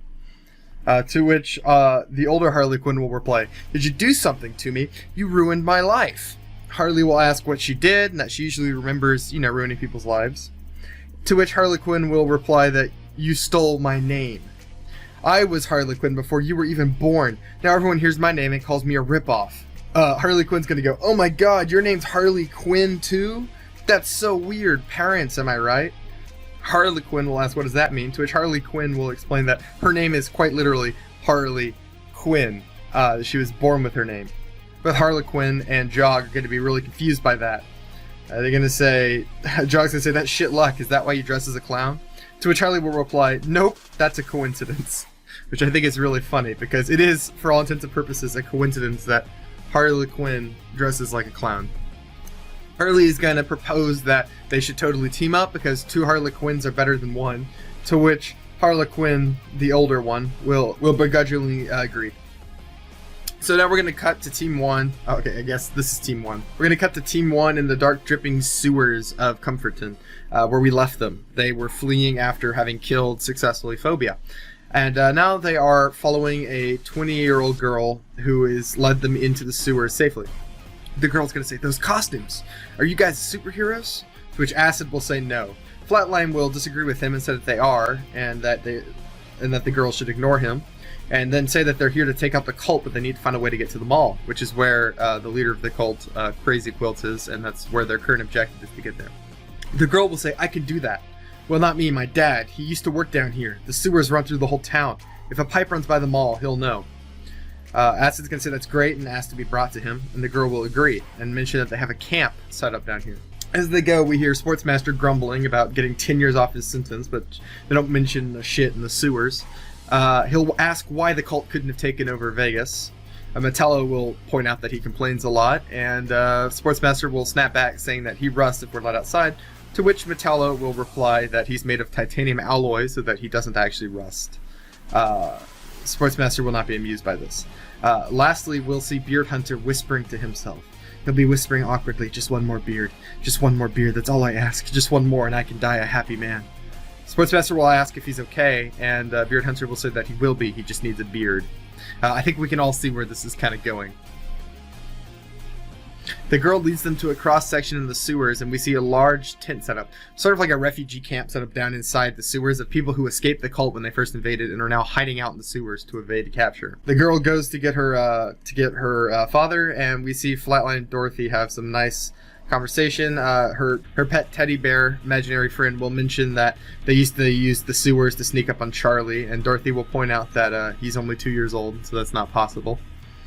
The refugee girl will return with her father in tow. A group of survivors follow behind them, and we can see that her father has a beard. We all know where this is going. Before the girl can even finish introducing him, Beard Hunter is going to knock him to the ground and begin to rip his beard off with a knife. We can hear her father scream in pain, and after only a few seconds, Beard Hunter thrusts the severed beard. He yells, 20 seconds, a new record, which is of course a reference to him mentioning that his current record is 23 seconds and he wants to get that up. The girl will holler for her dad. Acid's going to say fuck. The crowd's going to begin to mob and start pulling weapons out, and all chaos is going to break loose. So we're getting the Suicide Squad versus a bunch of refugees. This is not a callback to the original The Suicide Squad. This is just a reference that they both fight refugees in both those movies. Dorothy's going to beg for them to fight, to stop fighting. As the chaos takes over, we're going to see the squad killing men. Beard Hunter is going to take a knife wound to the shoulder. Several survivors are killed by the squad in various ways. Just sort of imagine the fight however you want with all these zany powers. Dorothy will yell again, "Stop it!" but her voice is too quiet to get over the crowd. Finally, she yells it one more time, very loud this time, and imaginary friends burst from her arms and from her chest. All these different types of imaginary friends, like you can imagine like animated tentacles and strange creatures and whatever weird sort of like clock. I know there's a few clock-based imaginary friends in the comic book. Just imagine whichever ones you want, just sort of coming out of her. I figured if this was a real movie, I'd leave this up to the VFX team to just kind of go crazy, let them have some freedom for once. But then finally, as the imaginary friends separate all the crowd, an ominous thumping begins to come down through the sewers. We hear it thump, thump, thump, the sound of claws scraping metal. And Dorothy turns in horror and says, "Candlemaker." So we're finally going to get to meet good old Candlemaker, of course a classic of the Dorothy Spinner character. We'll see his claw grip the side of the sewer tunnel, leaving claw marks as he goes. His body will still be like cloaked in shadows, but we can see his hand dripping with hot candle wax. The Candlemaker is going to yell, "Dorothy," like a big bassy voice as he kind of climbs out.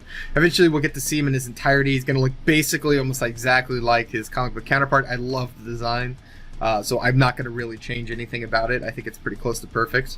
He's going to say, "I see you, Dorothy. What did you tell them?" And Beard Hunter's going to laugh with joy. This is the first time Beard Hunter is going to notice that Candlemaker does in fact have a beard. In a lot of his designs, he has this sort of waxy beard design thing, like dripping beard thing. I'm just going to go the extra mile and say it's a beard. If it's not a beard, then we can make it a beard. I will change his design slightly. Beard Hunter is going to begin to run right towards Candlemaker, and Dorothy will yell, "Don't, he'll kill you!" But it's too late. Beard Hunter ignores her and continues. He says, "A wax beard, a true trophy." As soon as he gets within range of Candlemaker, Candlemaker is going to swipe at him with one of his claws and slice Beard Hunter into 2 clean pieces as his guts spray across the wall. We're going really graphic, and we are killing the Beard Hunter. Sorry to all you Beard Hunter fans out there. I saw a couple of you in the comments who were fans of him. I planned to kill him from the beginning, so that's rough. Sorry, folks. Dorothy's going to yell, "Run!" And the squad is going to follow her, running through the sewers as we see Candlemaker growing close behind them. Sportsmaster's going to ask, "What the fuck is that?" as they run. And Dorothy will explain that it's Candlemaker. and that she made him. Sportsmaster will tell her to unmake him or we're fucked. Dorothy will tell him that that's not how it works. I don't control him. When he breaks free, he won't stop until he's satisfied. We see him catch one of the survivors. Candlemaker picks her up by the head and like one of his giant claws, and we'll see that he like oozes bubbling wax onto her. She's gonna kick and scream until she dies. Kind of imagine like Viserys in Game of Thrones when he gets a golden crown for a golden king. So, you know, Candlemaker's gonna throw her corpse to the side. Sportsmaster's gonna say, fuck that. Acid's gonna say, Metallo, that laser you used earlier, can it cut stone? Metallo's gonna say, I suppose it could. And Acid's gonna tell him to bring down the tunnel on top of the Candlemaker. Flatline's gonna say that it could work, or it could crush them all. Sportsmaster will reply that he doesn't see much of a choice. Sportsmaster's gonna take out his javelin and throw it right at Candlemaker. It sticks through his chest, and just kind of gets stopped by the wax. Candlemaker's gonna pull it out and toss it aside, as the hole fills almost immediately with wax. Sportsmaster's gonna say, damn, that was my favorite javelin. Acid's gonna yell, Metallo, now! Metallo's gonna thrust his hand out and shoot a laser from it, destroying the roof and bringing rubble down, blocking the sewer tunnel. Metallo will remark that now that he can cut stone, if only he could cut steel, then Superman would be his. Sportsmaster will tell him that he needs a better hobby. Acid's going to tell them that they have to move, and Dorothy will tell them that he's still there and that she can feel him. So they continue out to the sewer, and we're going to cut back to Team 2. And they will be inside of an abandoned movie theater. Assume it's the Comfort movie theater. We're going to see Harley Quinn and Blockbuster are stealing candy bars from the concession stand, and Clock King watches the door and taps his foot. Clock King will say, she's late. Why is everybody late? Harley Quinn is going to say, I already told you, Frosty's not coming. Clock King's going to try to call in Waller. He's going to say, Waller, can you read me? And then he'll say, she's not picking up. Harley Quinn is going to say, something's wrong. She usually picks up. And the other Harley Quinn will say, I have to agree with the clown. I think we should just wait for orders somewhere else. Blockbuster will, of course, say, Blockbuster, as he usually does. And Jog will ask her to translate that. Harley Quinn will say that she doesn't actually understand him, that she just kind of guesses, and that she's thinking he wants popcorn, which she says will take about 10 minutes to make. Clock King is going to look at his watch and say, no more waiting. We're already too far behind. We're going after Decker, who is Crazy Quilt, for those who don't remember. Tin-Eye Man will say, aren't we supposed to wait for Team 2? We'll see him move his hands around like this, as he always does, looking for support from the others. Clock King will say, for all we know, they're dead. If they aren't, they'll meet us at the mall. We stick to the plan. And then we're going to cut to the villains, who we have not seen in quite a while. We are going to follow a cult leader, a cult follower, like one of the cult members with the flashing mask, you know, the gimmick here. And he will say, sir, we found Phobia. She's dead. It's the same with Druid. The metahumans killed them and vanished. We don't know where they are. Crazy Quilt will say, I want to know who they are. And then we'll hear Killer Frost from behind him. They're called the Suicide Squad.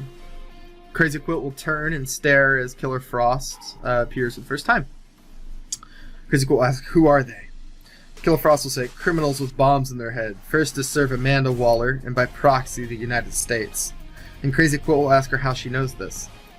Killer Frost will turn around and lift her hair, revealing the scar where her bomb is.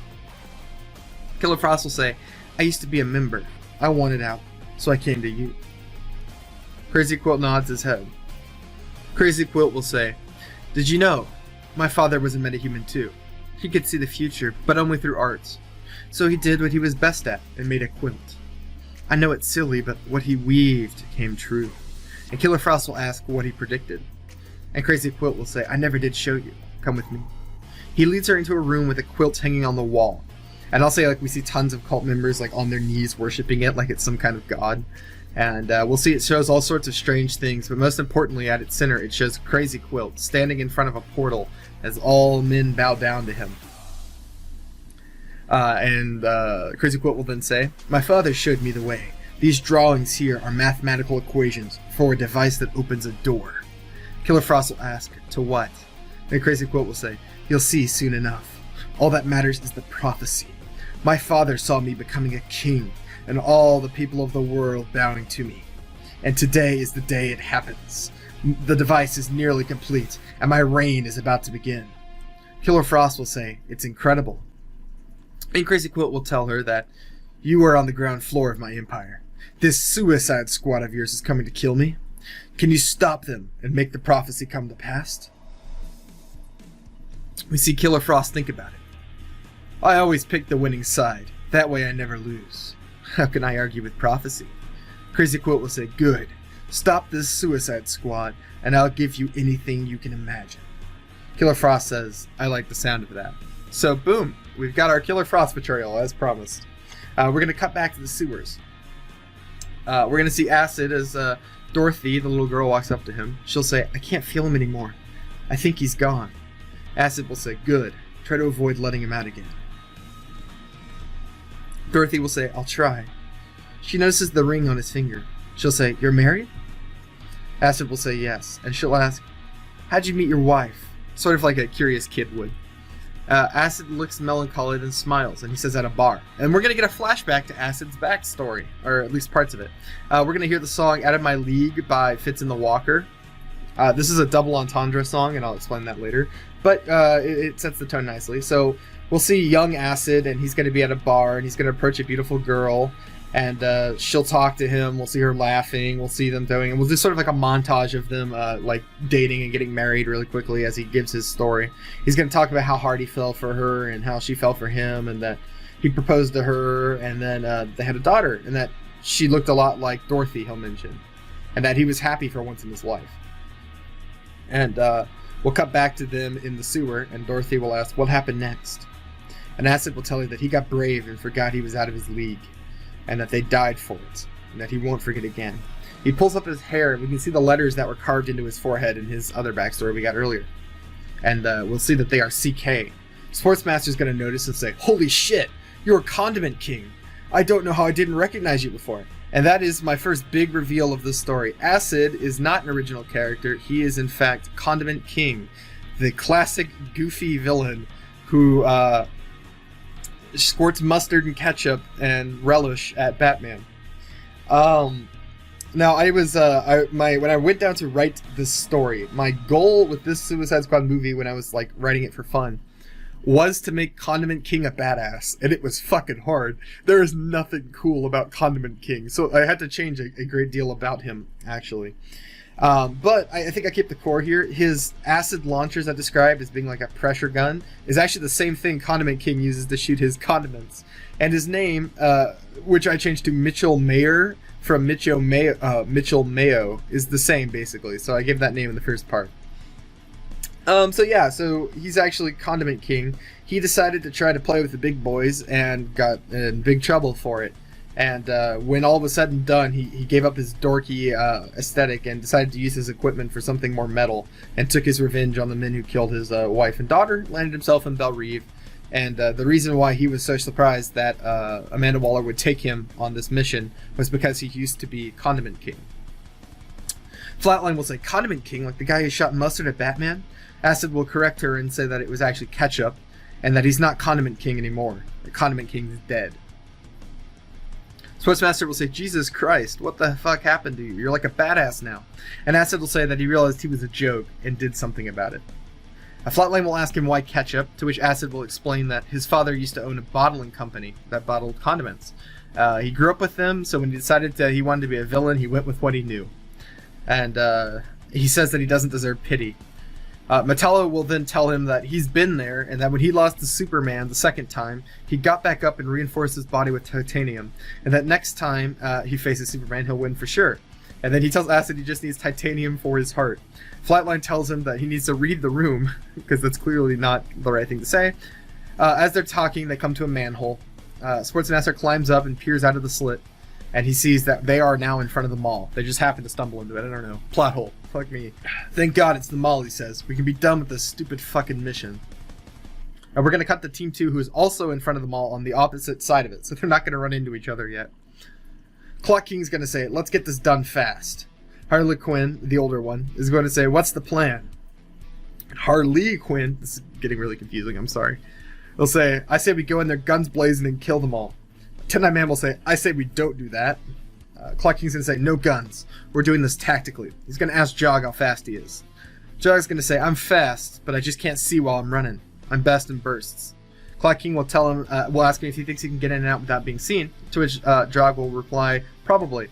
He'll tell Jog to find Decker and report back, and that he shouldn't kill him because he's a metahuman with a power they don't know. We're gonna follow Jog instead of like a quick zoom shot as he runs through the mall in quick bursts. He speeds into the main foyer and sees the device that Decker and Calculator are working on.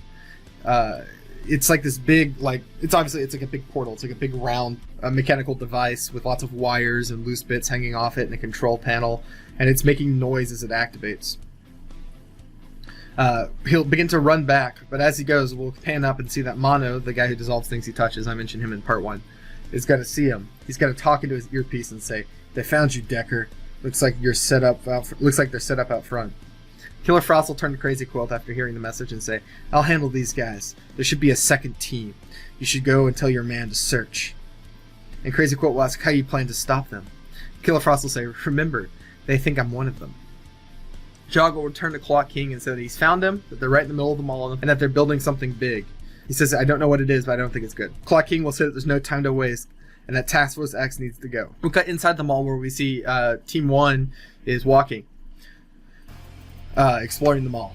We'll see that Flatline is fiddling with her iPod, which we saw she had earlier, and Sportsmaster will notice. He'll ask what she's listening to, and she'll reply, "Japanese city pop," the thing I mentioned in the last part that she's into, as a replacement for reading manga, which I thought was cringe. Sportsmaster will say, "Of course, what else would it be? Swear you guys are all weirdos." Flatline will say that he's a villain who is themed after sports, and Sportsmaster will say that touche, and that he asks why this place is such a big mall for such a small town. And Flatline will ask him if he read the packet. He'll say he didn't, and she'll call him an idiot. And then he'll say, "I'm not 16, she'll reply, "I'm 20. And Sportsmaster will say, "Coulda fooled me," and then ask her why there's a mall. To which she'll explain that at one point, Comforton was going to be a big town, that a big amusement park, something like Disneyland, was going to be built there to cater to a nearby city. And that all the infrastructure from the plans are still here, even though the plans fell through, including a big mall, which is now largely empty with a few sporadic stores built into it. Sportsmaster will say, "And a large sewer system. It makes sense. If this mall is so big, how are we going to find our man?" I'm picturing something like akin to like the Mall of Americas almost, but not quite that dramatically large. It's a certifiably large enough place for a big final showdown. Metallo will then say, "I can do it." Flatline will ask how. Metallo will tell her that he can scan for life forms within a 3-mile radius. Sportsmaster's going to ask him why the fuck he didn't mention that earlier, and Metallo will say he didn't ask. Sportsmaster's going to say, "We could have used that like 10 times, and Flatline will say, "Well, what else can you do?" Metallo will say that he can fly short distances and that he can do this. He's going to turn his hand into a sword and then sort of turn it back. And then he'll mention that he can hack computer systems, sort of off-putly. Acid said, you said you can scan for life forms? And Metallo will answer, yes. Acid's going to say, "Scan them all. We can go right to the bastards." Metallo's going to scan it and then say, "We're getting major interference, but I scanned one life form." And Acid will ask them to take us there. As they walk through the mall, we'll pull out and see a billboard above the mall with the name of the mall, which I think is probably like the Comforton Mall or something like that, or the Comforton Mall, whatever, you get the idea, something else. And above it, we'll see like the graffiti spray painted on that says, "The Suicide Squad in the Comforton Mall." This is going to be our diegetic title card for the next segment. We'll cut to Team 2 inside the mall. They enter, they're walking around looking for Crazy Quilts and heading right to where he is because of Jog. And they come across Killer Frost. Clock King will tell her that she's late and that she'll say she got held up and that they know you're coming. Clock King will turn and stare at Jog, and he said, "Hey, I said I probably wouldn't get seen." Clock King will say, "We continue as planned. Frost, do you know what they're up to?" Killer Frost will say, "No idea. He keeps everyone in the dark." They continue through the mall, and we see Blockbuster look to his left and get excited. Here in this old mall, we see a Blockbuster video store. He runs over to it excitedly, and Harley Quinn follows him. "What are you doing?" she asks. As Harley starts to follow him, Harley Quinn, the older one, asks, "What are you doing?" Harley Quinn is going to say, "I'm going to get the big guy back. Cover for me." The older Harley Quinn rolls her eyes and follows the others. Harley Quinn asks, "What is it, Blocky?" He points to the sign and goes, "Blockbuster!" He runs right through the window of the store, smashing the glass. Harley follows him through the unlocked door, and we follow him as the song "Can't Take My Eyes Off You" starts to play. We'll hear him laugh as he dances and runs around the store saying his name, Blockbuster, more and more excitedly. As the song hits its chorus, if you listen to it, you'll hear the part. We see him spinning around from above like a shot in a big romance movie or something. Really dramatic. And then we are going to cut to Team 1. We see the squad walking into the mall. Suddenly, we see Mono appear in front of them. He says, "Stop there." Flatline says, "Oh god, it's the disintegration guy." They're genuinely scared because, again, they have no idea how they're going to kill this guy. Dorothy asks what they're going to do, and Sportsmaster says, "You guys go on. I want to take this one." Flatline says, "You do?" And he says, "Yeah. His voice reminds me of my dad. I always wanted to beat the shit out of my old man." Sportsmaster's going to pull one of his metal frisbees from his disc, the thing we saw earlier, and he'll tell them to go. He starts to run the other way, and Mono turns to follow them. The disc shatters into his glass helmet, then disintegrates on contact with his face. We kind of see his face through his half-shattered mask, something like that Darth Vader shot from Obi-Wan Kenobi or Star Wars Rebels, with the half face, half normal face. He's going to stare, he's going to turn and look at Sportsmaster with one eye exposed. His glare is filled with hate, and strange scars run across his exposed face. His backstory, which we're not ever going to really get into here, is that he's like a failed experiment, that went horribly wrong, and they basically tortured him to figure out how he works. Sportsmaster's going to say, "Yeah, fucker, your fight's with me." Mono's going to pull off his gloves and let them fall to the floor. He's going to begin to walk forward towards Sportsmaster. Sportsmaster's going to say, "You don't talk much, do you?" "That's fine, I didn't come to talk." He throws another disc, but it disintegrates as soon as it hits his chest, cutting through the fabric on his I don't know what you call it, like a suit. Sportsmaster pulls out like his last javelin and expands it, pops open, and he throws it at Mono, but again it disintegrates. Sportsmaster is now out of weapons. He's going to say, "Oh hell."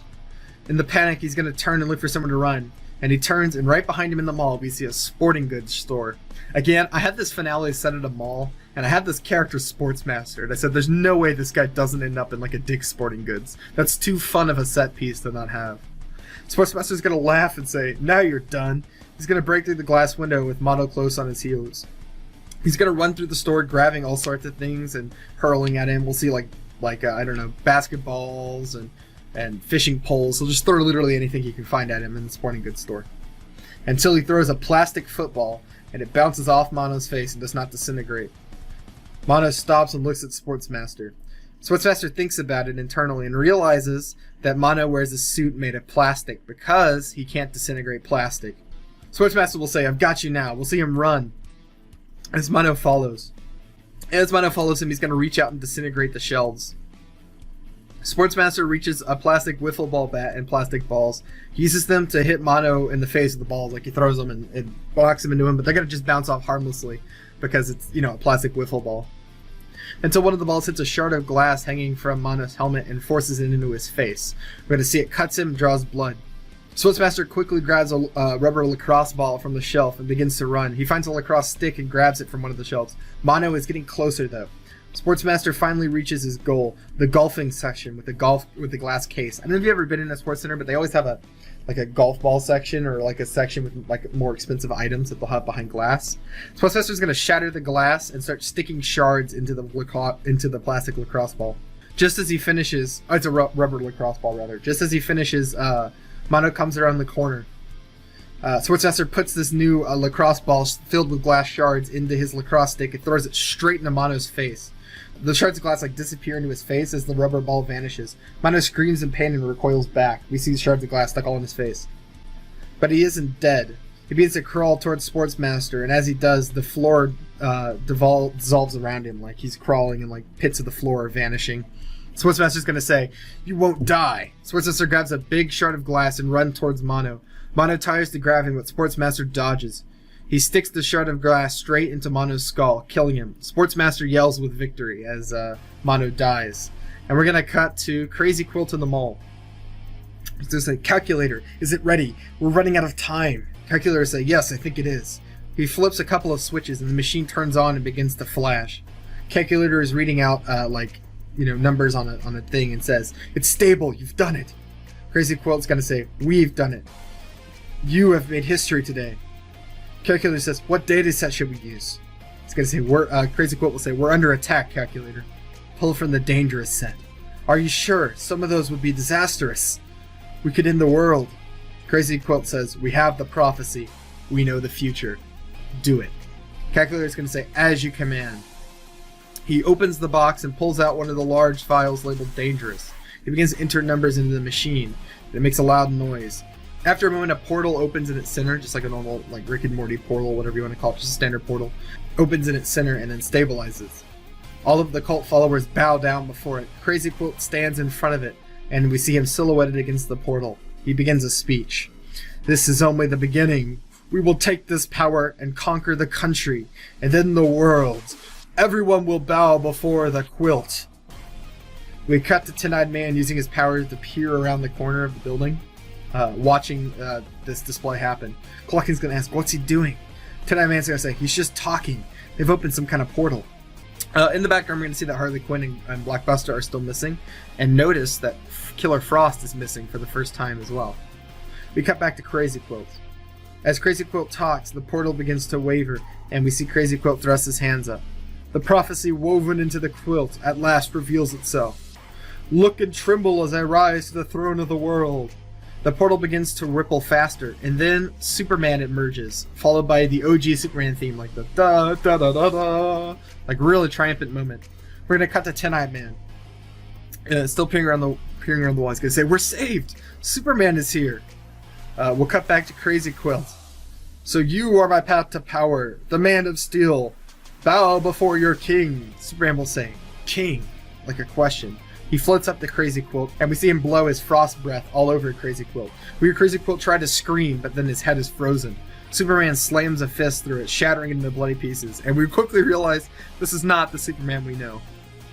Superman's going to say, "Some king, and Kansas, they raised them better."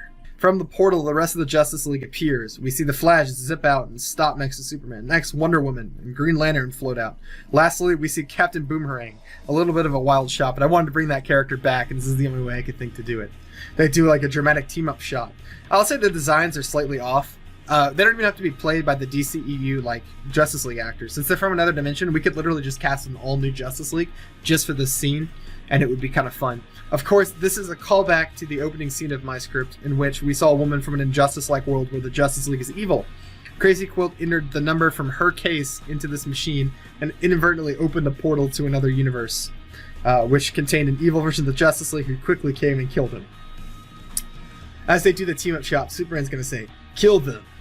Boomerang, you better impress me. Remember, your membership is at risk." Captain Boomerang is going to say, "No need to tell me twice." We'll see him toss a boomerang. Is going to slice the head off of two of the cult members, who are now gearing up to fight the Justice League, to no avail. Wonder Woman launches out and slices a man in two. Superman cuts a couple people in half with his laser vision, and the Flash shoots forward and runs straight through a thug, blowing his guts all over the walls. And we'll see that those guts and gore just spell out the Suicide Squad versus the Justice League. We'll cut to Team 2 and see Acid and watching this all go down. He's going to say, "Oh, fuck." And that's where I'm going to end it for today, folks, on a little bit of a cliffhanger. Next time, we will see the Suicide Squad fight the Justice League and end the story. Yeah, this is the part I've really been excited to. I've actually built this whole movie around the Suicide Squad fighting the Justice League because I saw the trailer for that new Rocksteady game where they're playing the Suicide Squad game they're making, and they're fighting the Justice League in that. And the team is like King Shark, Captain Boomerang, Harley Quinn, and Deadshot. And I have no idea how that team is supposed to defeat the Justice League. There's also way too few of them. Like, none of them can actually die because we'll lose a character, right? I haven't played that game. I don't know. Maybe they'll add more tertiary members later. But I was like, I want to do my own version of how a Suicide Squad could beat the Justice League or lose to the Justice League. I actually don't know how this is going to end. And you don't either. So you'll have to wait till next time when I do this. Hello, I am Bjorn, and welcome back to Bjorn Does Movies, where I do movies. Today we are going to be doing the final part of the Suicide Squad video, the thing I've been working on for almost a year now. Yeah, it's going to be pretty exciting. This is the part I've been most excited to do. This is the big third act action extravaganza. This is where a lot of the characters are going to bite it. This is where all the fun is going to be. So I've been looking forward to this quite a bit. So, without further ado, let's get started. Now, this is part 4 of this series, and so if you have not watched part 3 2, especially 2 and 3, those are the actual story beats, or part 1, which introduces my characters and why I've used them, you might want to circle back and go watch those real fast. Just put a bookmark in this, or whatever you call it on YouTube, and come back later. Remember, if you are a new viewer or you're not subscribed, like and subscribe. That really helps out the channel. I'm really trying to build up a community here, and I'm working on some other stuff. So without further ado, let's get right into it. We're going to pick up right where we left off. The Justice League has just appeared through a portal and have killed a lot of the cultists, and they killed Crazy Quilt, our fake villain. Got you, nerd. And now we are going to see the Suicide Squad's reaction. We're going to see Acid, and he's just going to say, "Oh, fuck. Is that the fucking Justice League?" Which I think is an apt reaction to the Justice League miraculously appearing from a portal and killing people. Metallo's going to say, "It's more than that. It's the Man of Steel at long last," fulfilling his one character trait as promised. He's going to run right towards Superman. Metallo's going to yell, "Superman!" We're going to see Superman turn to face him. Superman's going to kind of raise an eyebrow. "Metallo, I forgot that this is a new world. I haven't killed you yet." Metallo's going to say, "That's right. Your greatest rival has come to face you." Superman's just going to laugh. Then he's going to look past Metallo at Acid, Flatline, and Dorothy. Superman's going to say, "You brought backup. Lantern, take care of the others." Lantern is going to say, "As you command." And the Green Lantern is going to turn to face Dorothy, Flatline, and Acid. Dorothy's going to say, "Oh no." And Acid's going to say, "Run." Dorothy nods her head and starts to turn to go. But Flatline stays. Acid's going to say, "You too." Flatline's going to say, "No. You need me for this." Green Lantern's going to start to float up in the air, as he does when he surrounds himself with the green armor and floats. And as he floats, when he gets close enough, Acid is going to shoot at him with the last of his acid in his tank, which is running low. It lands and sizzles harmlessly against his green force shield. Green Lantern's going to say, "Really? Is that all? Funny. I can play too." A green RPG is going to appear in his hands, made from his ring. Flatline's going to say, "Dive!" And both her and Acid are going to jump through the nearest window, which happens to be like a burger restaurant. It could be like Whataburger, Burger King, McDonald's, or Daily Burger off-brand. It doesn't really matter. We're going to see the RPG blow up behind them, and we're going to see Flatline get nailed by shrapnel. We'll see blood soak into her clothes as she lies on the floor. Acid survives, it doesn't get hit, and he manages to jump behind the counter. Green Lantern's going to see him and floats into the restaurant. A minigun is going to appear in his hands. This is the classic Green Lantern weapon. And he's going to start to blow up the counter with it. We're going to see Acid crawling beneath the bullets as they rip all around him. You've seen this kind of shot before with wood spraying everywhere and all that. And he's going to crawl into the kitchen where he's going to look for a weapon. He's going to open a closet, and we'll see that it's stuffed with a large amount of ketchup and mustard bottles. He's going to run a longing hand across one. And he's going to say, "I said I'd never go back." As he starts to grab bottles, we're going to cut to Metallo and Superman. I'm just going to say they're really going at it. I'm not going to get too detailed with this fight. This is a knuckle dragger. They're just going to be punching each other constantly, using all their tricks and techniques against each other. We'll say Metallo fires one of his lasers, and Superman blocks it with his laser sight. Superman's going to leave dents in Metallo's armor as he punches. Metallo's going to open up his chest cavity to unveil the kryptonite. Superman's going to fall to the floor as it shines on him. Metallo's going to punch him so hard he flies into a wall. As he's flying into the wall, this is one of my favorite jokes in the whole movie, by the way. He's going to fly right by Tin-Eyed Man, who's peering around the corner, if you remember, with his hands. And his arms are going to get taken off at the wrist. As Superman goes flying by, we'll say the rest of the team scatters and hides behind cover as Tin-Eyed Man starts screaming, "I'm blind!" and yelling in pain everywhere. We'll say he falls over and blood spurts from his arms. Superman's going to float up from where he landed, and as he makes his way back, he's just going to punch Tin-Eyed Man so hard that his face explodes. Super visceral and horrible and without any mercy. We're going to pan over to where Clock King, Harley Quinn, and Jog are hiding. Jog's going to say, "We have to get the fuck out of here. This shit is above our pay grade." And Clock King's going to say, "No, if we run, Waller will blow our bombs." Jog's going to say, "Fuck, what are we supposed to do?" Clock King's going to say, "Fight." "Jog, you fought the Flash before, right?" And Jog's going to say, "Once. How do you think I ended up in prison?" Clock King's going to ask how long he could distract him. Jog's going to ask if he's serious. Clock King's going to say, "I'm going to need like a minute, and I'm going to need the Flash to run in a straight line." Jog's gonna ask him if he wants a hand job too. Clock King's gonna say that he's serious, and Jog's gonna say, I guess that if he really focused, he could maybe do it. He's gonna ask Clock King what he intends to do. Clock King's gonna say, kill him. And then he's gonna turn to Harley Quinn and ask, I read your file. How would you like a shot at Wonder Woman? Harley Quinn's gonna say, I'd like that a lot. I think I can kill that man-stealing slut. Now, this is gonna be another thing that I'm not really gonna flesh out too much, but I'm gonna mention it here. In the comic books, Harley Quinn was a romantic interest slash villain for Green Lantern, which tends to be a common trait with Green Lantern. She's not the one from the fridge. That's a different girlfriend. And so I was like, okay, we've got Harley Quinn, we've got Green Lantern. Let's just keep that canon. So in the canon of this movie, and it could be the canon of the DCEU, I guess, I don't know. They haven't really done Green Lantern or any of the Justice League, so this is going to be canon just for this. Harley Quinn used to date Green Lantern until he left her for Wonder Woman. And now Harley Quinn has a grudge against Wonder Woman, and we're going to get to see that play out here. Clock King, of course, knows that because he read her file.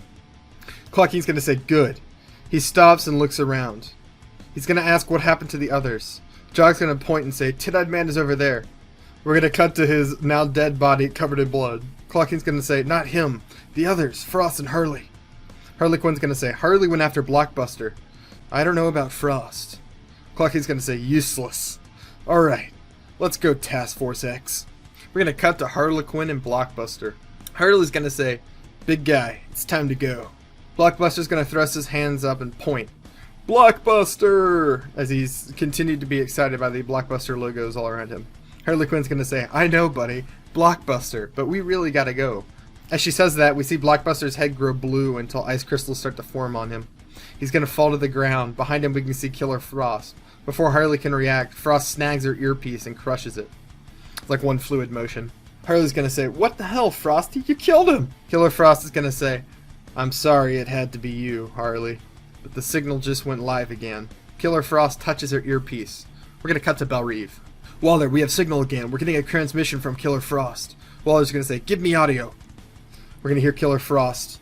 She's gonna be doing her best desperate voice. Harley Quinn is off the rails. She killed Blockbuster. Waller's gonna say, get me Blockbuster's vitals.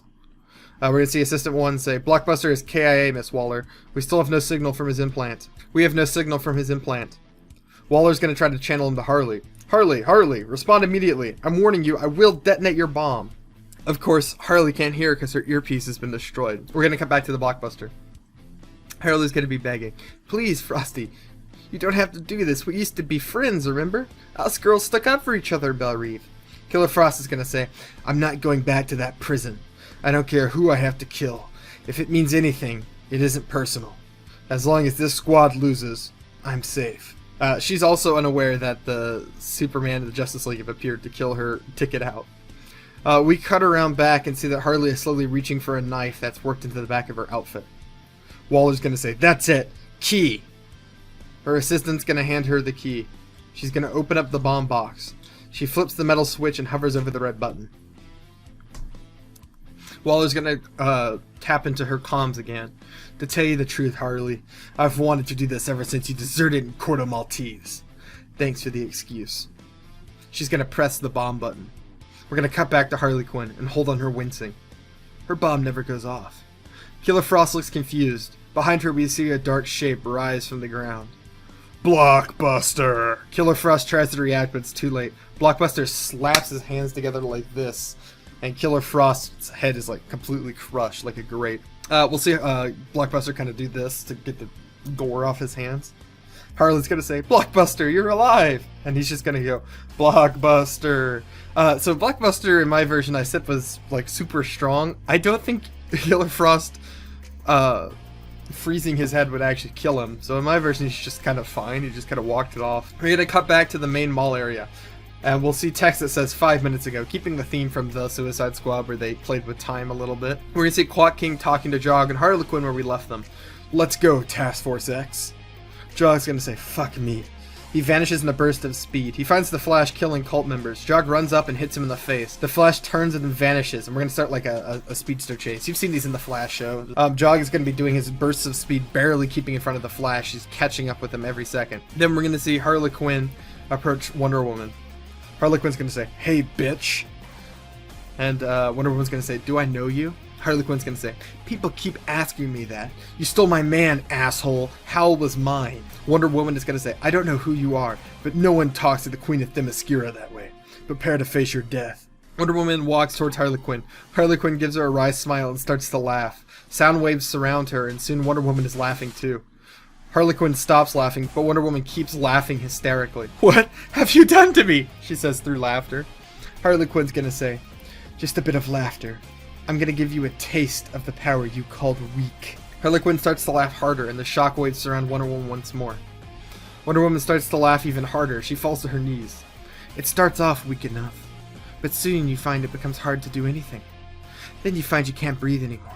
You laugh until you asphyxiate. It's a terrible As she says that, Harley Quinn's head explodes in a burst of gore. For those of you who might be confused by this, when they blew up Harley Quinn's bomb, they blew up the wrong bomb. So that's a rip in peace for Harley Quinn, who was about to kick Wonder Woman's ass before they mislabeled her bomb. A little bit of a running joke, because we had two different Harley Quinns. This is too easy of a slam dunk, and so I put it in here. I think it's fairly funny. Blood is going to spray across Wonder Woman's face. She's going to stop laughing and stumble up. We're going to cut back to Clock King. He watches the two speedsters zip around the wall. He pulls out his pistol. We'll say it's like a Desert Eagle or something, I don't know. And he slides up his jacket, revealing all of his watches. We're going to see the hands of the clocks on his arms reflected in his eyes, recreating this outfit from the animated series. As he watches his watches and looks up at the fight. As he checks his watches and looks up at the fight, we'll hear Clock King mumbling to himself. If he's moving at Mach 3 and my bullet travels at 15,042 feet per second, it has to be, yes, there, I can do it. He steps up and everything goes into slow-mo for an extended sequence. We can hear the ticking of all of the clocks on his watch. We'll sort of incorporate them into the score. We cut to Jog and Flash and see each of their super footsteps in slow motion. We'll see the lightning curl off the Flash as well. In the background, we're going to see Harley Quinn's head explode in slow-mo, as well as the Superman fight just sort of happening. We'll see Clock King adjust the gun carefully. Sweat drips off his face in slow motion. Then he fires. We follow the bullet through all the chaos of the fight in slow motion until it blows the Flash's brains out. Perfectly timed shot. Which is completely in line with Clock King's powers. He has perfect timing. I personally believe he's the only man who could ever kill the Flash. So there you go. Jog looks back and lets out a cheer. Get fucked! He runs straight into Wonder Woman, who stepped back blindly trying to get the blood from her eyes. So as he looks back, he runs right into Wonder Woman, as she stepped back because her head has exploded into her face. They both explode into a mess of gore. Clock King falls to his knees panting. We're going to see a brief shot of Boomerang watching all the Justice League members die. He's going to look both ways and then run away from the fight. I think this is also very in line with his character. We're going to cut to Dorothy. She's making her way through the mall trying to escape. Sergeant Stuffy, her stuffed teddy bear imaginary friend, appears on her shoulder. Sergeant Stuffy's going to say, "What the fuck was that, Dorothy?" Dorothy's going to say, "Don't use curse words." Sergeant Stuffy's going to say, "You just left your team back there. Never leave a man behind. That's the rules of war." Dorothy's going to say, "They told me to go. Besides, what can I do?" Sergeant Stuffy's going to say, "It doesn't matter what you can do. You don't leave others behind. Your parents left you behind, Dorothy. How did that feel?" Dorothy's going to ask, "What am I supposed to do against that?" Sergeant Stuffy's going to say, "There's only one thing you can do. You could let out Candlemaker." We're going to cut to Superman and Metallo's fight. Superman punches Metallo, throwing him back into the machine. It's broken apart and crashes to the floor, the machine being the portal, by the way. Metallo quickly opens his chest, weakening Superman. Metallo hits him with a laser. He's going to say, "I've trained my whole life to beat you, Man of Steel. Today is my day." Superman's going to say, "No, it isn't. You didn't even notice." Superman pulls out a piece of rebar from the rubber and throws it like a spear. It's going to strike Metallo right in the chest and rip through him. It's going to come out the other side with his kryptonite heart in tow, and it's going to stick into the wall and fall to the floor. Metallo's going to fall to the ground dead. Superman's going to say, "I was just weakening your armor." We're going to cut to Acid in the burger joint. We see Green Lantern check behind the counter. He sees that Acid isn't there. Green Lantern's going to say, "Just come out. I know you're out of tricks. Let's just end this." We're going to see Acid resting his head off the wall in the kitchen. His acid launchers are now filled with mustard and ketchup. Acid's going to say, "Let's." He steps out and starts firing condiments at Green Lantern. Surprisingly, Lantern's shield falls away wherever the mustard lands. He's gonna yell, "Yellow! How did you know my weakness?" Acid's gonna say, "What? Are you fucking with me?" He's gonna look genuinely confused. Lantern's gonna fall to the ground. Acid's gonna keep spraying him until his armor completely falls away. Almost as soon as the last of the green armor vanishes, we see a fist launch through Lantern's chest. His heart is grasped inside of the hand. We'll say it's still pumping like a cartoon. Lantern's gonna fall over dead, and we'll see Flatline covered in blood. She's clearly very hurt and stumbles to the ground. Acid rushes over to her and looks at her wounds and grimaces. He says, "It's bad." So Flatline finally gets to rip someone's heart out. It's the one thing they say she does in the comic books. She talks about it in this script several times, and now we finally get to see it. And she gets to rip out none other than Hal Jordan's heart. As Acid rushes over, I forgot to mention this in the script, but I'll say it here. The ring is going to fly off Hal Jordan's finger and just sort of zip away, as happens whenever a Lantern dies. Acid's going to say, "It's bad." And Flatline's going to say, "I know. Hey, if that asshole Sportsmaster is still alive, tell him I totally ripped a guy's heart out." Acid's gonna say, "I will. But you can tell him yourself. I'm gonna get you out of here." Flatline's gonna say, "No. They need you out there. That little girl needs you. It's okay. I've seen the other side. It's not that bad." Acid's gonna say, "You're a good kid." And Flatline's gonna say, "I'm not a kid. Did you get my iPod? It's in my pocket." Acid's gonna reach into her pocket and grab it. She's been using this to listen to music this whole time. He hands it to her. She puts in the headphones. She's gonna say, "Thanks.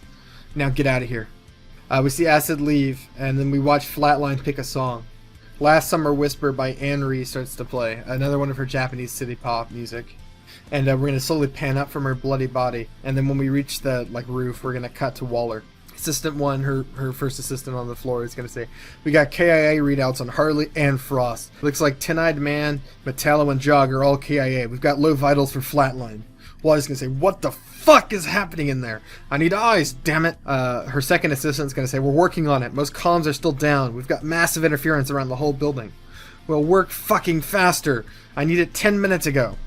We're going to cut to the mall. We'll see Dorothy walk up to the upper levels of the mall. So if you can imagine this, I should have probably explained this early on. The mall has got the big center foyer, and then it's got upper floors and balconies with stores up there. Dorothy is on one of the upper floors. She's going to watch as Superman kills Metallo, and he's going to look up and notice her. Dorothy's going to say, "Candlemaker, I need you." She's going to thrust her hands out, and wax is going to drip from them as Candlemaker begins to form on the floor below. We'll hear him yell, "Superman!" Everyone seems to be yelling that today. Evil Superman and him are going to fight, and Superman's going to quickly smack him away to the ground. And then he's going to blast him with his laser eyes until Candlemaker starts to melt into a pile of wax.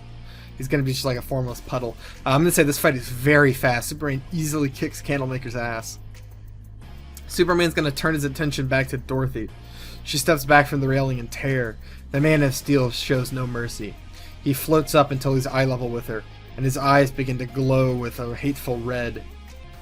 Dorothy starts sobbing, and we're reminded that, she's just a kid, man. She's like a little kid, and she's in this really fucked up situation. And just as the laser's about to fire, a piece of rubble hits Superman in the side of the head, making him miss. The Man of Steel turns to see who would dare face him. We'll say a heroic version of the Suicide Squad theme swells up as we see Acid heroically standing, covered in Lantern's blood. In his hand, he holds his ketchup and mustard blaster. Acid's gonna say, "Asshole! Fight someone your own age."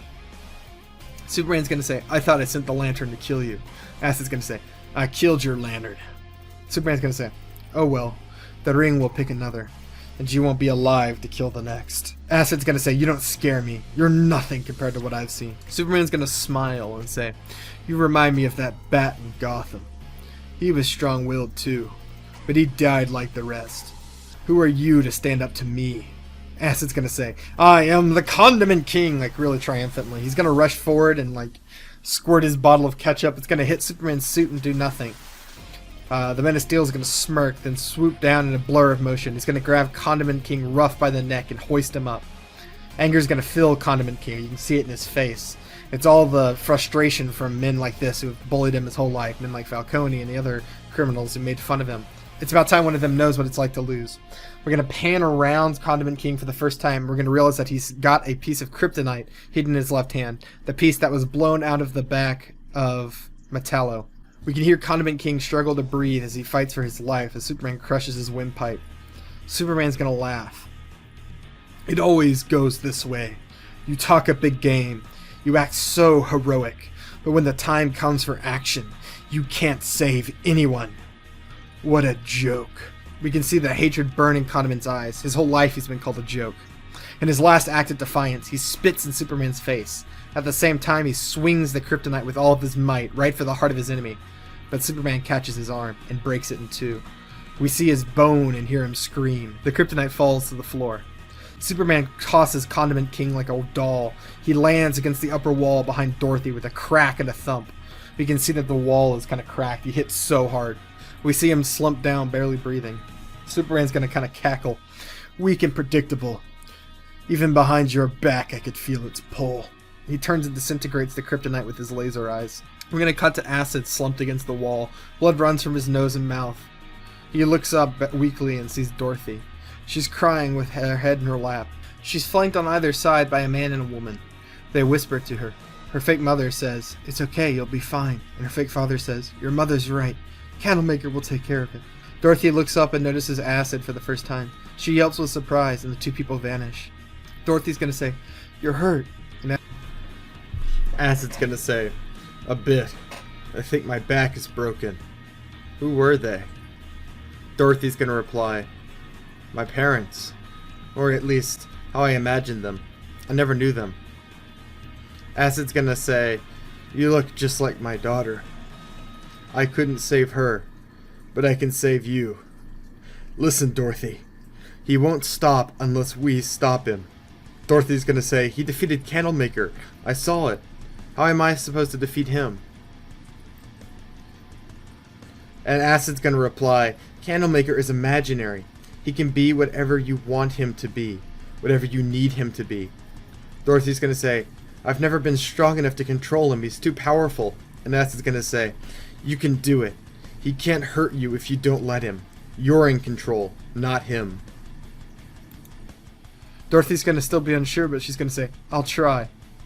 Before she stands, she tells him that he's a good man, which is something he grappled with and said that he was a bad man in the sewers, something she heard him say, so it's just a sweet moment between them. Dorothy's gonna step up to the balcony.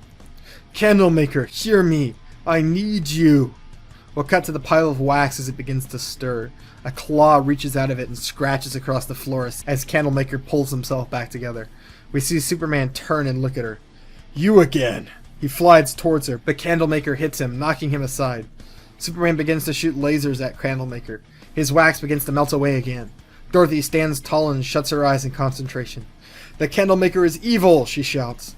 "He's a monster. His skin is as strong as steel." We see Candlemaker move against the laser blast. It's no longer melting him away, and his claws are as long as cars. We see Candlemaker's claws grow until they're massive. He swipes at Superman, but they harmlessly graze off him. Dorothy says, "And they're made of kryptonite." We see Candlemaker's claws glow a bright green. This time they leave long gashes across Superman's chest.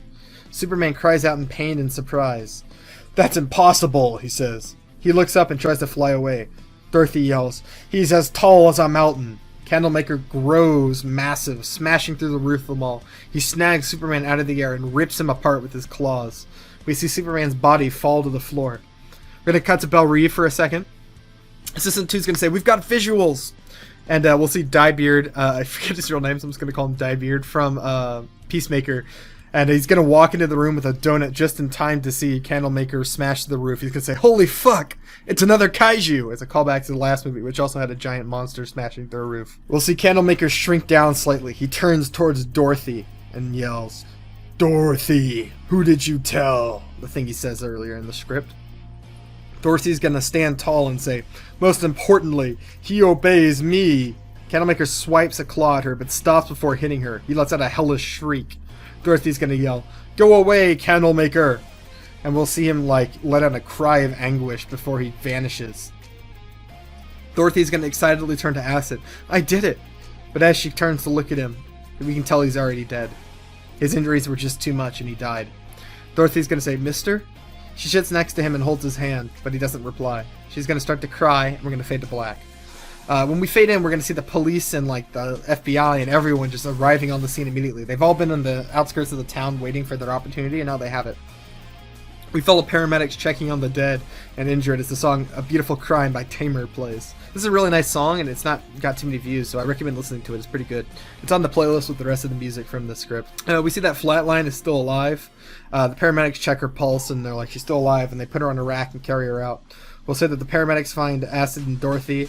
They're going to put Acid on a rack and cover his body with a white cloth, as they do. Dorothy's going to leave the mall and find the rest of the surviving squad. She's going to walk up to them, and we're going to see Sportsmaster, who leans against the wall. He kind of got lucky. He missed all of this big fuck up in the middle area because he was too busy fighting Mono in the previous scene. Dorothy's going to say, they all died. And Sportsmaster's going to say, that's how this goes, kid. She's going to ask him what happens now, and Sportsmaster's going to say, we go back. Dorothy's going to ask him why he does this. And he'll tell her for the first time. We're going to have Sportsmaster get a little human moment. As is canon to the comic books and to the Teen Titans show, he's going to say, I've got a kid. This is the only way I'll ever get to see her again. I've done a lot of bad shit in my time, but she's the best thing I ever did. Dorothy's going to say, you never told us you had a kid. And Sportsmaster's going to say, what's the point of telling a bunch of corpses? I've done this enough to know where it gets you. Nowhere. Look, kid, get out while you can. I saw your file. 10 years off your sentence was enough. You're done. Free. Don't wind up back here. Dorothy's going to tell him that Candlemaker won't hurt anyone again, and that she won't ever come back. She'll ask him how much longer he has. And he'll say, sort of melancholy, I don't know. I think I gotta do 4 more of these. I bet I won't live that long. He kind of laughs to himself. He's going to get up and walk away. We're going to cut to Harley and Blockbuster walking through the mall. They have not been found yet by anyone, and as far as everyone knows, they're dead. Harley's going to say, I'm telling you, I really think they went the other way. Blockbuster's going to say, Blockbuster. Harley's going to say, well, you do sound confident. Okay. You're going to turn the corner and bump into Boomerang, who's in the middle of stealing shit and running away, as we saw him last time. He's going to say, Harley. And she's going to say, Boomer, I thought you were dead. We see Boomerang stop and weigh his options. He's thinking, I could tell her the truth, or, and he decides to lie. He says, Boomerangs always come back. And Harley's going to excitedly say, they do. I'm glad you did. Blockbuster's going to yell out, Blockbuster, and Boomerang's going to say, I still can't understand him. And Harley says, I think he says we got to go. Waller thinks I'm dead, so I'm out of here. She thinks he's dead too. And I guess you're dead? And she's going to say, so, you want to come? Boomerang's going to say, why not? And they all walk off. I kind of like that there's one common theme at the end of every Suicide Squad movie, which is that Harley gets away. It's a little contrived, but I kind of wanted Harley to escape at the end of this movie just because it's funny. It's just amusing to me that the stupidest, most moronic character just escapes every time without fail. Like, of all of them. And this was a nice way to bring back Boomerang. Really, I went into the script trying to think of a way to bring back Boomerang because I like that character, and I think it was kind of sad they killed him off. But, oh well. I did it. We're going to cut to the helicopter inside of it, and we're going to see Clock King, Sportsmaster, and Dorothy, the only 3 known survivors of this entire movie. And they're going to be flying back to Belle Reve. We're going to hear the song Up to No Good by the Hosers play. When we pan around and look at them all, they're all kind of torn up and sad. Clock King is just checking his watch and trying to figure out how fast the plane is flying, doing his thing. Sportsmaster is just going to be looking melancholy out the window. And of course, Dorothy is surrounded by her imaginary mother. She's leaning against her shoulder. And to her right, we see her imaginary father. Only it's not the same man from before. Now it's Acid. And we're going to end the movie on that. A sweet little moment, because the theme of my movie, as I said in the beginning when I was describing it, is parenthood and fatherhood. It was the theme I went in. I wanted to deal with characters sort of learning to come to terms with being a father, being a parent. And so yeah, there we go. Of course, Dorothy sort of becomes the main character at the end of this movie because she is symbolic of the daughter of several of these characters. Final kill count is very, very high. Almost every character introduced at the beginning is dead. Who we've got left is Clock King, Sportsmaster, Dorothy Spinner, who's now getting out of prison. So if I ever write a sequel to this movie, she probably won't be involved. Flatline is also alive. We've got Harley Quinn, Blockbuster, and I guess Captain Boomerang is a +1. A nice surprise. And that's really all we've got left. So I even I went the extra step. This is a DC movie, and they always do after credit scenes. And the Suicide Squad had a couple of them, and they sort of fit a theme. So the first one was funny, and the next 2 set up sequels and things.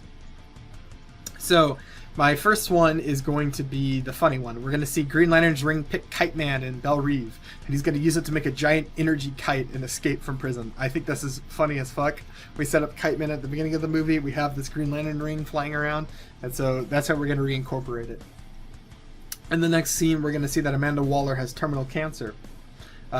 She'll get a terminal cancer. This could be a reference to that, I think it was an anime movie. I don't know if it was a comic book storyline. I can't remember for the life of me, but the Hell to Pay storyline, which I might do for my next movie, potentially, wink wink hint hint. And then for our very, very last after credits scene, we see that Calculator is still alive and that he's escaped the cult. I never told you what happened to him. He kind of gets away. He's approached by a mysterious person who asks him if he believes in magic. We can't see who it is because they're wearing a cloak, and that's going to be the end of that. So who knows? I might revisit this sometime. It will probably not be for a while. If I come up with another idea for a movie, I'll write a sequel to this. I am starting another writing project where I write a script. Instead of a movie, this time I'm writing a TV series based off of the thing I would choose. If I could adapt anything in the world, this would be the thing I would make into a TV show or a movie. And I'm not going to say what it is here, but I'll have that video out pretty soon, maybe next week even. I've already started writing it. And so that's going to be the next thing I'm going to do on my channel. I've decided to postpone my Wheel of Time video because there's a lot of news coming out about the next season of Wheel of Time, and I kind of want to incorporate some of that news into the video. So I'm going to give it like a month or two before I keep working on that, just to see what develops in that time. Yeah, so you can expect the next writing project video, and that'll be a pretty long one since it's going to be episodes instead of a movie. I hope y'all enjoyed this. If y'all would have done anything different or have any thoughts on the movie, let me know in the comments. I'll reply to whoever is down there, assuming it doesn't get a crazy amount of comments. Yeah, thanks for watching.